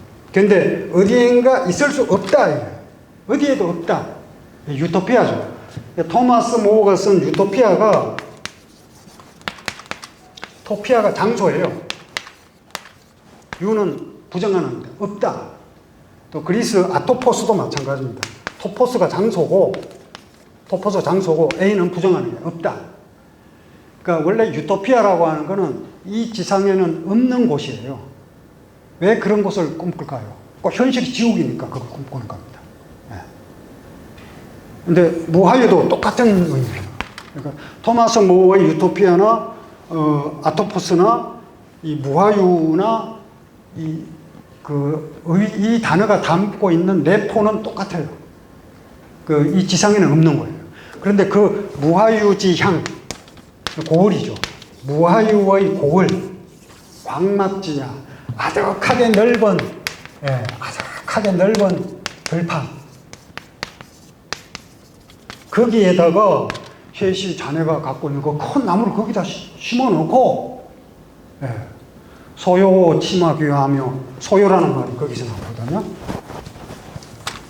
소요.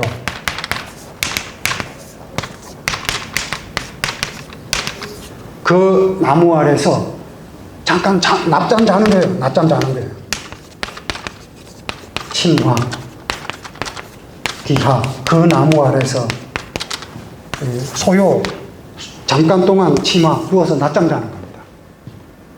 원래 소요는 이것도 설명이 좀 긴데, 소요는 중용에 보면, 도야자는 불과 수유리야자니, 이렇게 수유 나오죠. 수유와 소요가 같습니다.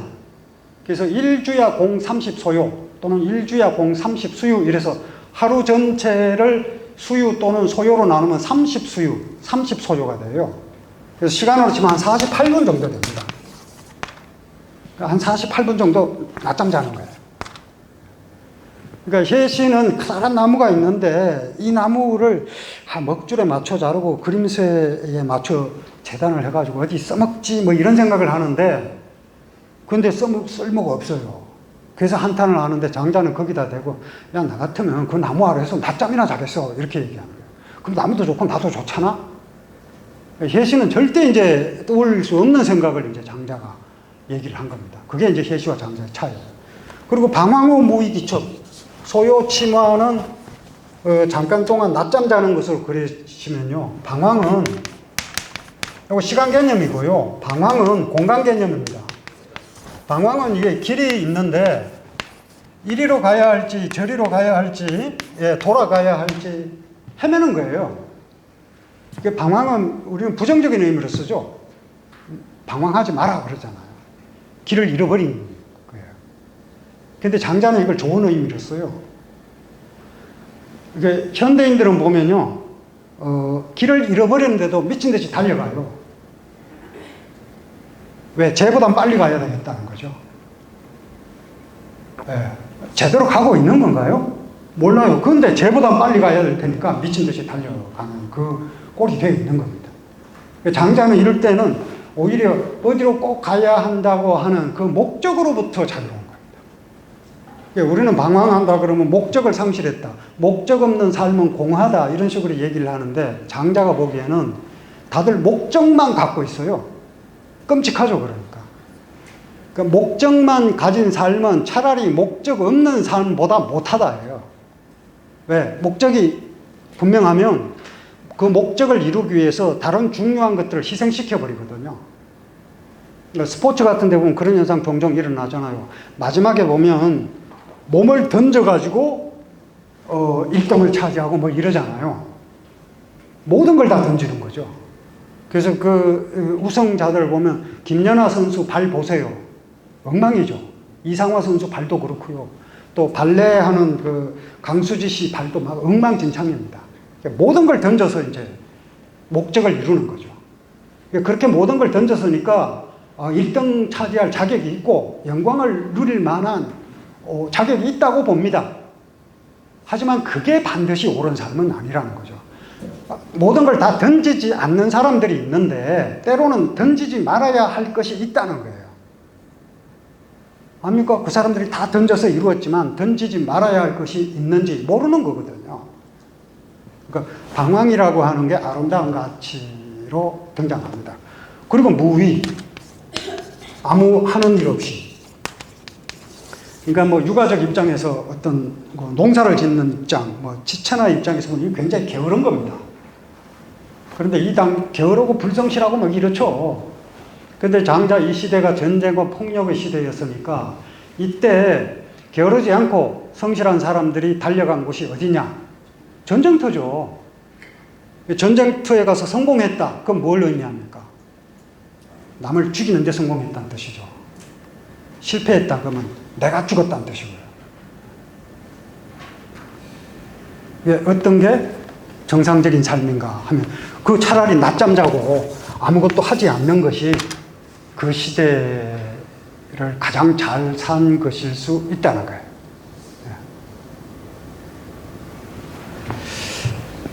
소요방황. 우리가 보기에 굉장히 불성실하고 무책임한 것 같은데 장자가 보기에는 이 시대적 맥락에서 볼 때는 이게 어떻게 보면 반전이 될 수 있는 겁니다. 반전이고 저항이 될 수 있는 겁니다. 여기 또 그림자 이야기하고 또 나비 이야기하고 아직 가야 할 길이 많습니다. 그림자 이야기인데요. 장자는 이제 그림자 이야기가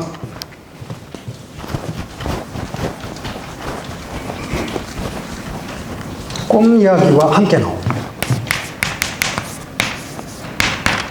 여기 이제 보통 벽경 그러잖아요. 또 클경, 경복궁 할 때 이 경자 씁니다. 경복.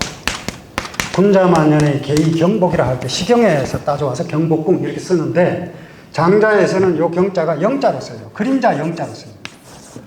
그림자 영자는 요즘은 이렇게 쓰는데 이건 나중에 붙은 거예요. 벽경자와 그림자 영자는 원래 같은 겁니다. 빛과 그림자는 늘 같이 있으니까. 그죠?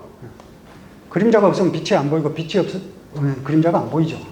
이게 그림자인데 그림자가 주인공으로 등장할 뿐만이 아니라 그림자에 붙어 있는 그림자도 주인공으로 등장해요. 그게 망량입니다. 망량이에요.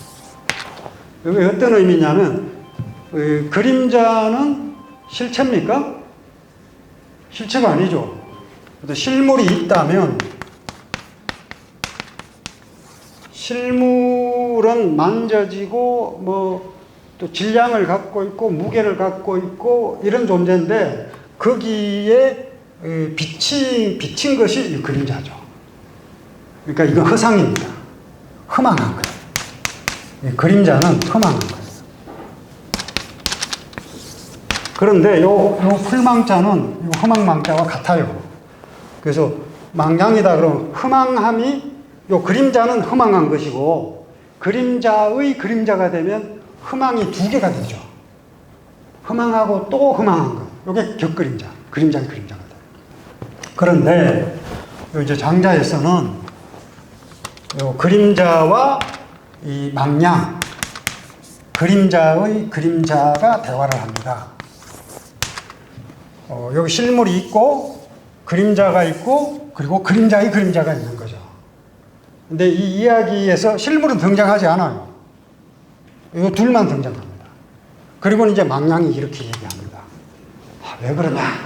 격그림자, 망량이 영, 그림자에게 이렇게 따집니다.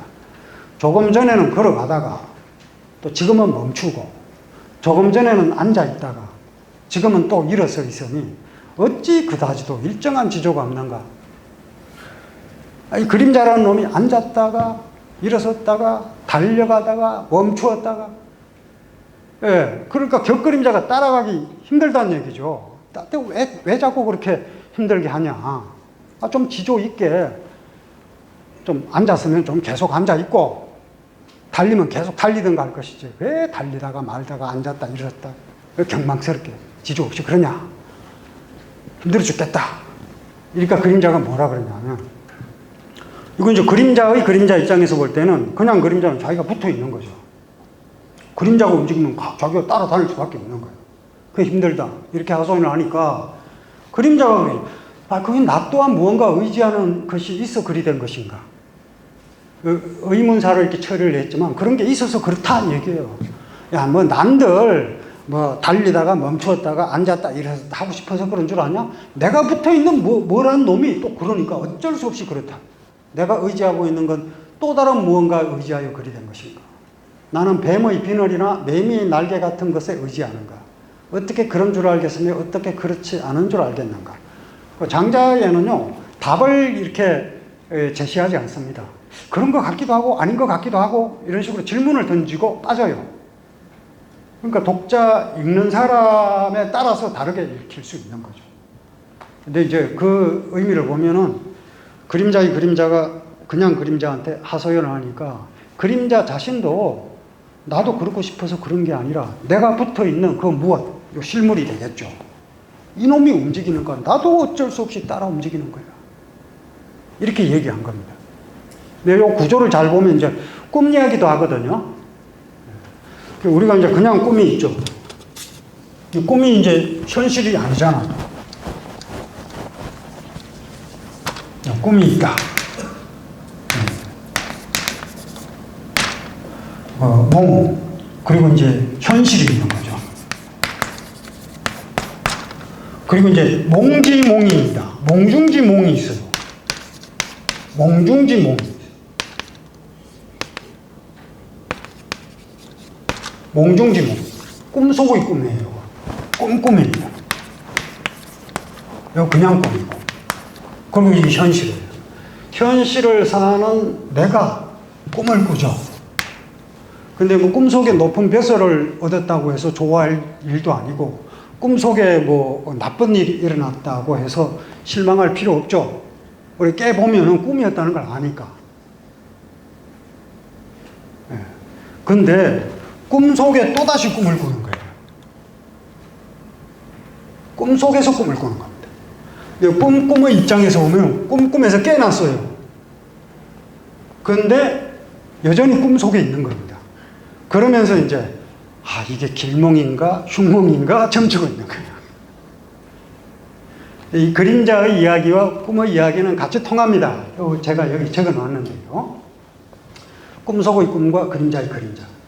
여기 존재의 근거를 따져 묻는 겁니다. 일종의 존재론이에요. 격그림자가 있고 망량이 있고 그냥 그림자가 있고 실물이 있죠. 이 세 층위를 다 망량과 병과 실물을 다 성찰하는 겁니다.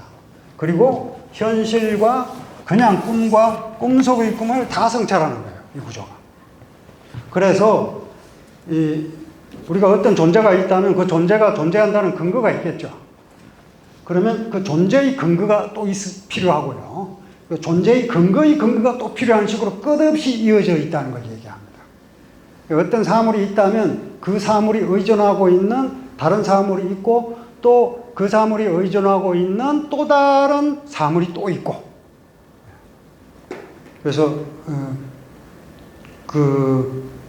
이게 이제 어떤 식으로 되는 거냐면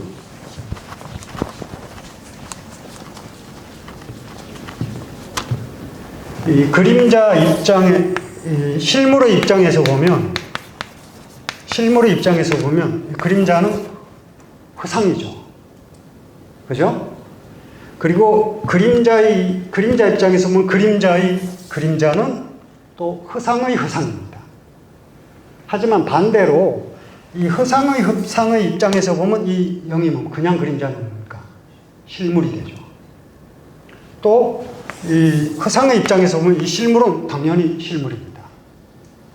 그런데 실물의 입장에서 보면 허상의 입장에서 볼 때는 분명히 실물이었던 영이 허상이에요.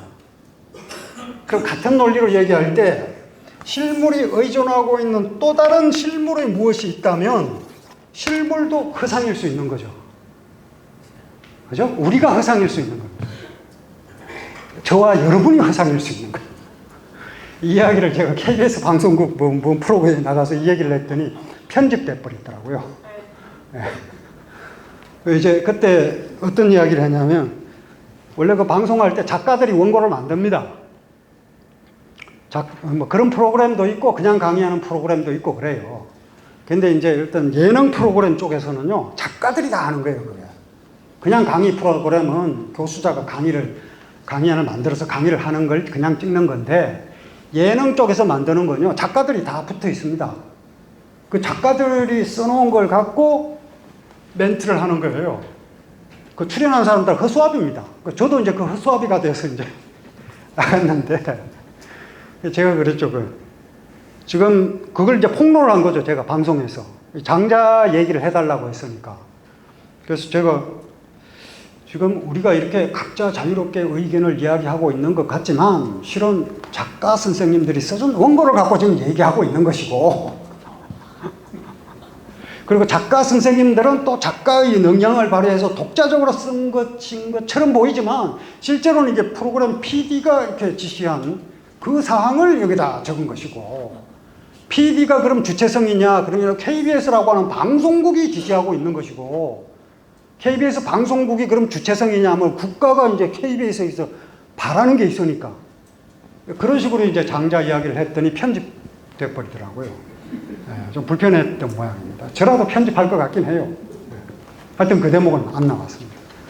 그러니까 우리가 의심의 여지 없이 실물이라고 생각하는 우리의 몸뚱이나 이런 것들도 같은 논리로 부정할 수 있다는 겁니다. 그러니까 이것도 부정할 수 있고 또 이것도 부정할 수 있고 이것들이 부정되는 것처럼 이런 것들도 부정당할 수 있다. 그러니까 갑을 관계로 얘기하면요. 내가 갑이라고 해서 을에게 갑질을 하면 나의 갑이 또 있단 말이에요. 네. 그럼 갑질 당해도 할 말이 없는 거죠. 그냥 갑질하면 안 되는 거예요, 그냥. 네. 내가 나의 을에게 갑질을 하는 순간 나의 갑으로부터 받는 갑질은 그냥 받아들일 수밖에 없는 겁니다. 논리가 성립이 안 되는 거죠. 꿈속의 꿈도 마찬가지입니다. 꿈의 입장에서 볼 때 이 꿈은 여지없이 현실이에요. 그런데 현실의 입장에서 볼 때는 이 꿈은 허상입니다. 마찬가지로 우리의 현실 또한 꿈일 수 있는 거죠. 네. 또 다른 대각. 이걸 이제 이 현실에 여기서 이제 우리에게 한자로 각 이렇게 쓰죠. 이 각은 깨우치다 이럴 때는 교로 읽고 깨닫는다 그러면 각으로 읽어요. 교는 원래 잠에서 깨는 거예요. 물리적인 깨어남, 생리적인 깨어남이에요. 각은 뭐냐면 정신적인 깨달음이에요. 그게 대각이에요. 대각. 그러니까 우리가 꿈속에서 헤매지 말고 깨야죠. 그건 생리적 깨어남입니다. 근데 이 현실에서도 깨어나야 된다. 이게 대각이에요. 불교에서는, 물론 이제 중국의 용어지만, 불교에서는 대각하면 부처예요, 부처. 대각국사 의천 이러잖아요. 부처예요. 깨달은 자예요. 뭘로부터 깨달았느냐? 나의 삶으로부터 깨달았다. 내가 가진 모든 권력, 모든 부, 모든 소유물을 다 내려놓을 때 이게 가능한 겁니다. 우리는 못 깨닫죠. 내려놓질 않으니까. 육조 해능이 어떻게 깨달았느냐? 나무꾼이었거든요. 그런데 어느 날 금강경 암송하는 소리를 듣고 깨달아버리죠. 그리고는 다시 자기의 그 루틴으로 돌아가지 않습니다. 원래 그 육조 해능의 깨달음은요, 아침에 일어나면 밥 먹고 산에 가서 나무하고 나무찜 돌아와서 장작 패서 땔감 만들어서 저작거리에 가서 팔고 돌아와서 밥 먹고 자고 또 산에 가서 나무하고 장작 패고 저작거리에 가서 팔고 이런 식으로 루틴이 계속 반복됐거든요. 그러다가 깨닫고 나서는 다시 그 루틴으로 돌아가지 않습니다. 근데 우리는 이제 우리도 똑같이 깨닫습니다. 뭐 날마다 깨닫죠. 그런데 다시 그 루틴으로 돌아가죠. 그냥 아무 소용이 없는 겁니다. 그 율곡 선생이 경목요괴라고 보면 혁구습, 습을 강조해, 습. 이놈이 바뀌지 않으면 아무것도 안 바뀌는 거예요, 이게. 그 서양의 사회학자 피에르 부르디에도 아비투스 그래요, 아비투스. 아비투스가 습관이에요. 뭐 그 어려운 얘기가 아니라. 습을 바꾸지 않으면 결국에는 똑같은 일상의 루틴이 반복되는 겁니다. 우리도 이제 다 압니다. 깨달음, 이래야 한다 아는데, 이렇게 살아서는 안 되겠구나. 이러면서 똑같은 방식으로 돌아가니까, 깨닫기만 하면 뭐합니까? 바뀌는 게 없으니까 결국 못 깨달은 거나 다를 바 없죠. 그걸 깨닫는 게 이제 대각. 이렇게 되는 거죠. 그 얘기가 이제 이 그림자 이야기와 꿈 속에 들어가 있고요. 그리고 이제 이게 특이한 게 이제 나비꿈입니다. 나비꿈 좀 읽어보죠. 어젯밤 장주는 장자의 이름입니다. 성이 장이고 이름이 주예요. 꿈에 나비가 됐다.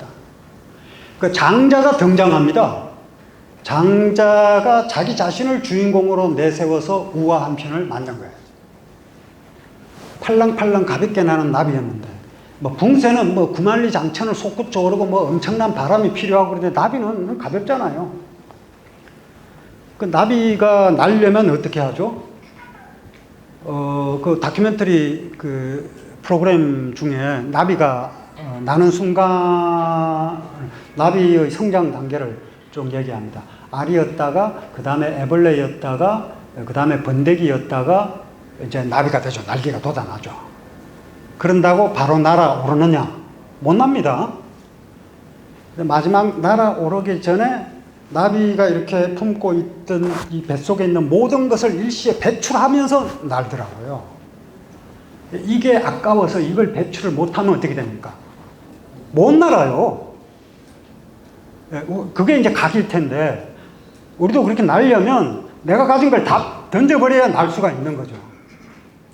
근데 뭐 던질 생각이 저도 제 이제 강의 그 오랫동안 하다 보니까 제 인상적인 학생들이 있는데 답안지를 찢어서 제출한 학생도 있고 그랬거든요.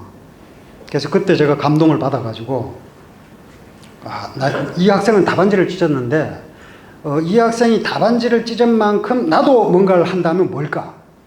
이 학교 임용계약서를 찢어야 되겠다. 임용계약서를 확 찢어버리고 이제 떠나면 그 정도 하는 거죠. 그 학생이 그 학점을 그 포기할 수도 있는 그런 6개월간의 그 노력을 던질 수 있는 거죠. 엄청난 용기입니다. 그거 버리는 거죠. 그러니까 저는 이제 하려면 이제 그 임용계약서를 확 찢어버리면 되는 건데, 제가 할까 이제 해보다가 가만히 보니까 막 의료보험부터 시작해가지고 안 되겠더라고요. 그래 못 나는 거죠. 못 나는 거죠. 그러니까 계속 이제 애벌레, 번데기 이러고 있는 겁니다. 그걸 몽땅 버리기 전에는 다른 차원으로 갈 수가 없어요. 그러니까 적어도 우리가 깨닫지 못해도 우리가 왜 못 깨닫는지는 알아야 하지 않겠습니까? 못 깨달아요. 저는 못 깨달을 것 같아요. 네. 뭐 걸리는 게 한두 개가 아니더라고요. 뭐 이게 연쇄적으로 그냥 쫙 이게 뭐가 안 되고 뭐가 안 되고. 예. 예, 그건 이제 이 나비 얘기인데 가볍게 나는 나비였다. 가볍게 날기 위해서는 무거운 걸 다 버려야 됩니다. 예, 스스로 실굽고 뜻에 꼭 맞았는지라 자기가 장주인 줄 전혀 모르는 게 장자인 줄. 그랬는데 화들짝 깨어보니까 이게 나비가 아니라 장주인 거예요. 이게 뭐야? 나비가 아니잖아. 그리고 이제 이렇게 꿈을 꿨다면 보통 사람은 이제 개꿈인가 하고 넘어갔을 텐데 장자는 역시 철학자답게 이렇게 묻습니다. 알 수 없구나. 장주의 꿈에 나비가 된 것인가? 지금 꿈을 꾼 게 내가 나비 꿈을 꾼 것인가? 아니면 그 반대로 나비의 꿈에 장주가 된 것인가? 이게 지금 꿈인가? 내가 방금 장주라는 사람으로서 나비 꿈을 꿔서 꿈속에 나비가 되고 날아다닌 건지 아니면 그 나비놈이 지금 장주의 꿈을 꾸고 있는 것인지 모르겠구나 이렇게 된 거죠.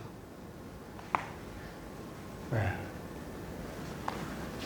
장주와 나비는 분명한 구별이 있을 테지만 세상의 기준으로 보면 장주는 주체고 나비는 대상이에요. 꿈에 잠깐 등장하는 임시적 존재가 나비고 장주는 여여한 존재죠. 장자는 그렇지 않을 수도 있다. 세상의 기준으로 보면 구별이 있을 테지만 지금 방금 내가 꿈꾼 것처럼 장주가 나비가 되고 나비가 장주도 될 수 있는 걸 이거 불화라고 한다. 내가 너가 될 수 있고 너가 내가 될 수 있는 것 이게 이상적 사회라는 거죠. 우리 바꾸려고 하지 않죠. 별 차이 없는데 안 바꾸려고 그러죠. 역할을 바꿀 수 있어야죠. 사실은. 그러니까 물화라고 하는 게 바로 여물동화입니다. 내가 바라보는 그 대상의 그 사물과 내가 같아지는 거예요. 그럼 대상과 주체의 구별이 사라지는 거죠. 이게 이제 깨달음. 근데 이게 앞에 꿈 이야기나 그림자 이야기보다 한층 더 높은 수준입니다. 왜냐하면 앞쪽에 이제 이 꿈이나 꿈과 꿈, 그리고 현실, 그리고 또 그림자의 그림자, 그리고 그냥 그림자, 그리고 실물 이런 것들은 서로 이렇게 연쇄적으로 종속되어 있다는 뜻이거든요. 뭐 장자 뒤편에 보면 장자가 직접 지은 것이라고 보진 않지만 비슷한 얘기 많습니다. 장자가 이제 유원지, 조롱이라고 보세요. 유원지입니다. 거기 놀러 갔어요. 근데 이제 까치 한 마리가 큰 까치 한 마리가 장자 옆에 이렇게 나뭇가지에 턱 앉는 거예요. 새는 사람을 피하잖아요. 근데 이놈은 사람을 피하지 않고 턱 옆에 날아와 앉는 거예요. 그래서 이상하다 하고 해서 새가 뭘 보고 있나를 봤더니 그 앞에 새가 이제 노리는 곤충, 그 사마귀 있잖아요. 버마제비라고 그러죠. 그놈이 탁 있는 거예요. 새는 그놈을 잡아먹어요. 근데 버마제비는 새의 존재를 또 눈치를 못 채요. 왜? 버마제비가 지금 뭔가 노리고 있어요. 매미는 이제 맴 울기만 하지 또 버마제비의 존재를 몰라요. 매미는 맴 왜 울까요? 짝짓기 하려고 우는 거잖아요. 맴 정신없어요. 버마제비는 이제 그거 잡아먹으려고 정신이 없고 까치는 그거 잡아먹으려고 정신이 없어서 장자가 바로 옆에 있다는 걸 몰라요. 아 그렇구나 하는 순간에 뒤통수가 뜨끔한 거예요. 그럼 나도 혹시 이러는 순간에 야 이놈아 예, 도둑으로 몰려갖고 장자가 공격을 치릅니다. 그러니까 그런 식으로 연쇄적으로 쭉 연결되어 있다.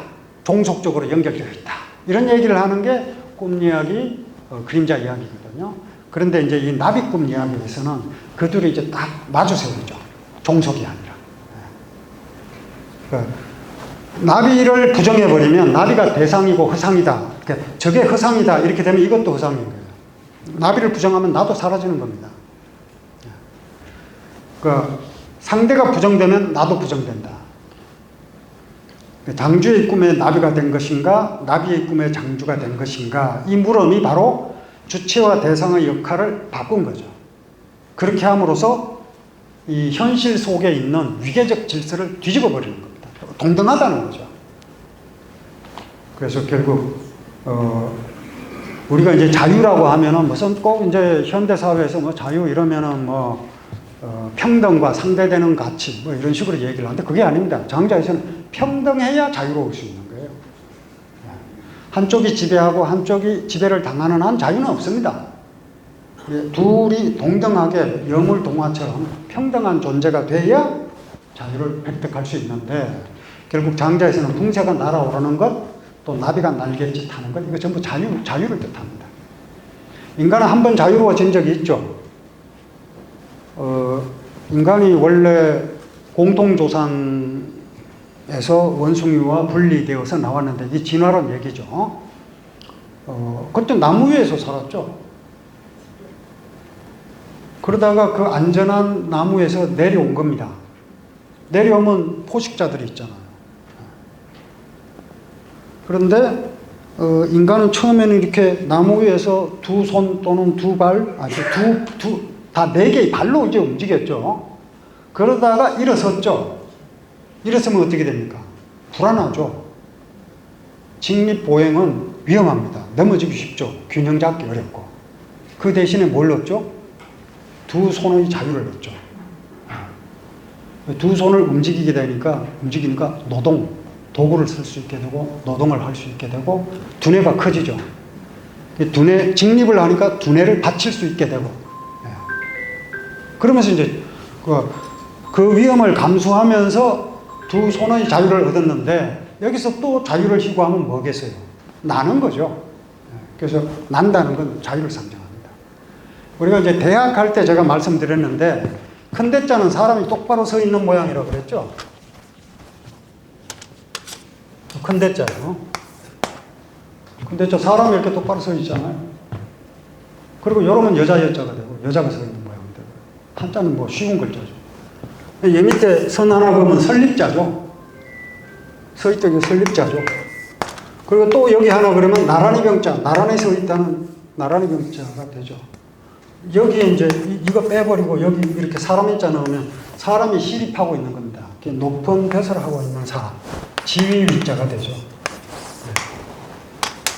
근데 똑바로 서 있는 모습. 자유인의 학문. 이게 대학입니다. 자유인의 학문. 소자가 아니라 개인의 학문.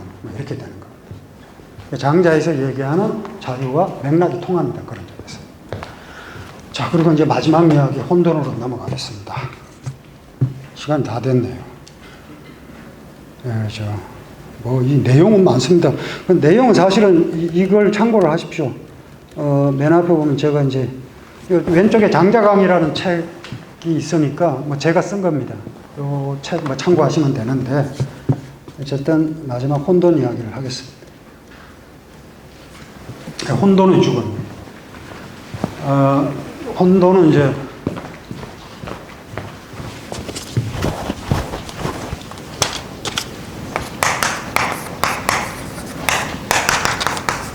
뭐 혼자를 이렇게 쓰기도 하고 이렇게 쓰기도 하죠. 같은 뜻이에요. 혼돈. 카오스입니다. 어디에 나오냐면 장자 4편 맨 마지막 이야기예요.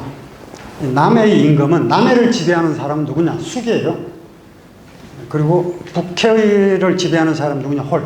숙홀입니다. 숙과 홀이 각각 남쪽과 북쪽을 지배해요. 그런데 중앙을 다스리는 게 누구냐? 혼돈입니다.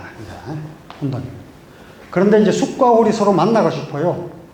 그러면 이제 그냥은 만날 수 없으니까 둘 다 중앙으로 가야 됩니다. 남쪽의 숙이 북쪽으로 가고 북쪽의 홀이 남쪽으로 오면 중앙에서 만나는 거죠.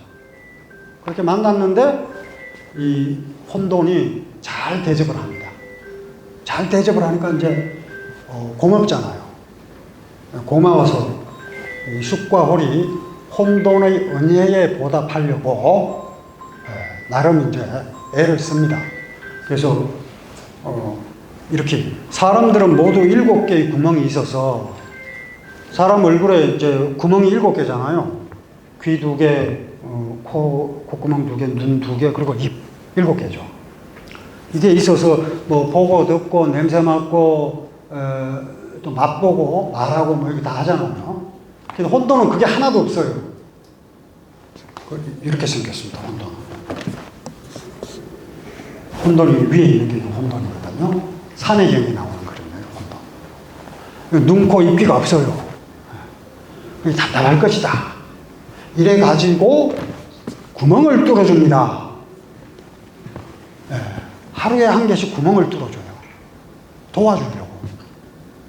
근데 7일째 되던 날 혼돈이 죽어버립니다. 여기 이제 혼돈은 자연을 상징합니다. 정리된 걸 보시죠. 예, 숲과 홀, 남쪽과 북쪽을 다스리는 숲과 홀은 시간의 신입니다. 이게 돌아가거든요. 그리고 유비, 자기, 인간의 문명을 상징합니다. 이들이 볼 때 이 중앙의 혼돈은 눈, 코, 입기가 없어요. 답답할 것이다 고 생각을 하고 뚫어준 거죠. 숲과 홀이 문명이라면 혼돈은 시간의 흐름에 적용받지 않는 원시의 도, 무의 자연을 상징합니다. 지금 이 시대에는요, 혼돈은 자연이라고 생각하시면 됩니다. 인류는 문명이고요. 이 문명이 자연에 구멍을 뚫고 있는 거예요, 지금. 몇 개를 뚫었을까요? 6개 이상 지금 뚫은 것 같아요. 마지막 한 개 뚫으면 이제 꽂혀. 네. 혼돈은 흑백이 나누어지지 않고 선악과 피악과 구분되지 않고 시비가 없는 상태. 시비가 없다는 게 뭐냐? 시비를 구분할 수 없으니까. 구분할 수 없다는 건 지각이 없다는 겁니다. 눈, 코, 입기가 없어요. 지각이 없기 때문에 계산할 수 없고, 계산할 수 없으니까 차별하지 않는 거. 그게 혼돈의 상태입니다. 자연은 차별하지 않습니다. 7개의 구멍은 사람의 얼굴에 있는 이목구비를 비유하고, 지각할 수 있게 된 혼돈은 더 이상 혼돈일 수 없다. 혼돈이 죽는 비극은 이 근대가 다른 세계를 만나면서 빈번하게 일어납니다. 그러니까 물론 이제 뭐 제국주의다 뭐 이래서 이제 뭐 지배를 해서 파괴되는 경우도 있지만 선의를 가지고 만날 때도 파괴됩니다. 그 예를 들면 코로나 바이러스가 저 남미 쪽에 이제 유행할 때 아마존의 부족들이 그 치명적인 타격을 받았어요. 그러니까 구호 장비를 제대로 갖추지 못한 방역 인력이 들어가서 오히려 전염병이 더 극심하게 이제 퍼지고 이랬죠. 도와주려고 들어간 겁니다. 도와주려고 들어갔는데 오히려 더 멸망을 가속화시켰는데 그게 혼돈의 죽음과 같은 거죠. 그러니까 지배하려고 상대를 지배하려고 하는 악의를 갖고 상대를 억압하는 것은 당연히 나쁘고 선의를 갖고 도와주려고 하는 경우에도 비극이 일어날 수 있다는 거죠. 근데 이건 이제 정말 다양한 방식으로 이야기할 수가 있는데요. 저희가 저 얼마 전에 그 스웨덴 그 요한 록스트램이라고 이분 이제 기후학자입니다. 이제 어떤 이야기를 하면 지구 위험 한계선. 지금 우리의 지구가 견딜 수 있는 수준을 넘어섰다는 거예요. 그러니까 그동안 인류의 문명은 이 홀로세, 지금 이제 인류세로 바뀌잖아요. 홀로세는 지구 전체의 평균 온도가 습시 1도를 오르지도 않고 그 아래로 떨어지지도 않는 그런 안정적 기후 때문에 인류 문명이 번영했는데 이제 그걸 넘어서는 거예요. 그러니까 지구 위험 한계선을 넘어섰다는 겁니다. 지구가 더 이상 버틸 수 없는 그런 조건이 되었는데 그 두 가지 지구 위험 한계선 개념하고 초위험 한계선 두 가지를 제시해요. 그러니까 지금 인류는 지구 위험 한계선은 넘었지만 아직 초위험 한계선은 넘지 않았다. 만약에 초위험 한계선을 넘어버리면 돌이킬 수가 없다는 거예요. 근데 위험 한계선을 넘은 상태에서는 인류가 노력하면 돌이킬 수가 있고 초위험 한계선을 넘어버리면 이제 노력해도 안 되는 겁니다. 그냥 그때 그냥 가는 거예요, 그냥. 그러니까 우리에게 남겨진 시간이 얼마 남지 않았다. 이렇게 강조합니다. 근데 그건 뭐 유엔이나 이런 데서는 이미 다 그 이론이 받아들여져 가지고 유엔 사무총장이 올 초에 그 유럽에 가서 그랬잖아요. 이제 기후 위기에 공동 대응을 하든가 집단 대응을 하든가 아니면 집단 자살을 해야 할 것이다. 뭐 이렇게 얘기를 하거든요. 지금 이제 초위험 한계선을 안 넘어서니까 7개를 뚫은 것 같지는 않습니다. 혼돈에게. 아직 6개까지만 뚫은 거예요. 이게 다시 되돌릴 수 있는 그런 시간이 얼마 남지 않았다는 거죠. 그러니까 이제 그 요한 록스트램의 강의가 인상적이었던 건 그분이 이렇게 지구 위험 한계선 얘기를 하면서 테드 강연 뭐 검색하시면 바로 나옵니다. 테드 강연인데. 그러다가 초위험 한계선 좀 얘기하다가 갑자기 무대에서 떨어져요. 이렇게 쿵. 이건 뭐 이렇게 무대가 높진 않은데 그 무대가 높더라고요. 쿵 하고 떨어져서 사람들이 놀랍니다. 이렇게 바로 이렇게 떨어집니다 하면서 떨어지는 거예요. 이게 이제 절벽 밑으로 떨어지는 것처럼 이제 혼돈이 죽는 거죠. 그러니까 본래는 이제 혼돈이라고 하는 건 이게 지각하지 않는 것. 그러니까 세상에는 수많은 사물이 있고 또 수많은 생물체가 있고 다양한 사람들이 가치관이 있는데 그걸 어느 획일적인 기준을 갖고 옳다 그르다로 나누지 말란 얘기거든요. 각각의 고유한 가치가 있다. 심지어 타인을 이해하려는 것조차도 폭력이 될 수 있다는 얘기를 하는 겁니다. 우리는 근본적으로 타인을 이해할 수 없는, 타자를 이해할 수 없는 한계를 각자가 갖고 있다. 그 한계를 자각해야 된다는 메시지를 담고 있습니다. 그런데 지금 이제 이 시대에는 우리가 당면하고 있는 그런 문제를 보면 인간과 자연을 대비시킨 비유로 보는 게 일단은 더 많은 함의가 있지만 일단은 가장 절실하게 느껴져서 제가 오늘 마지막 이야기를 이제 혼돈의 죽음이고 7개 구멍 다 뚫지 않도록 함께 노력해야 되겠다는 그런 메시지를 전하면서 오늘 이야기 여기서 마치겠습니다.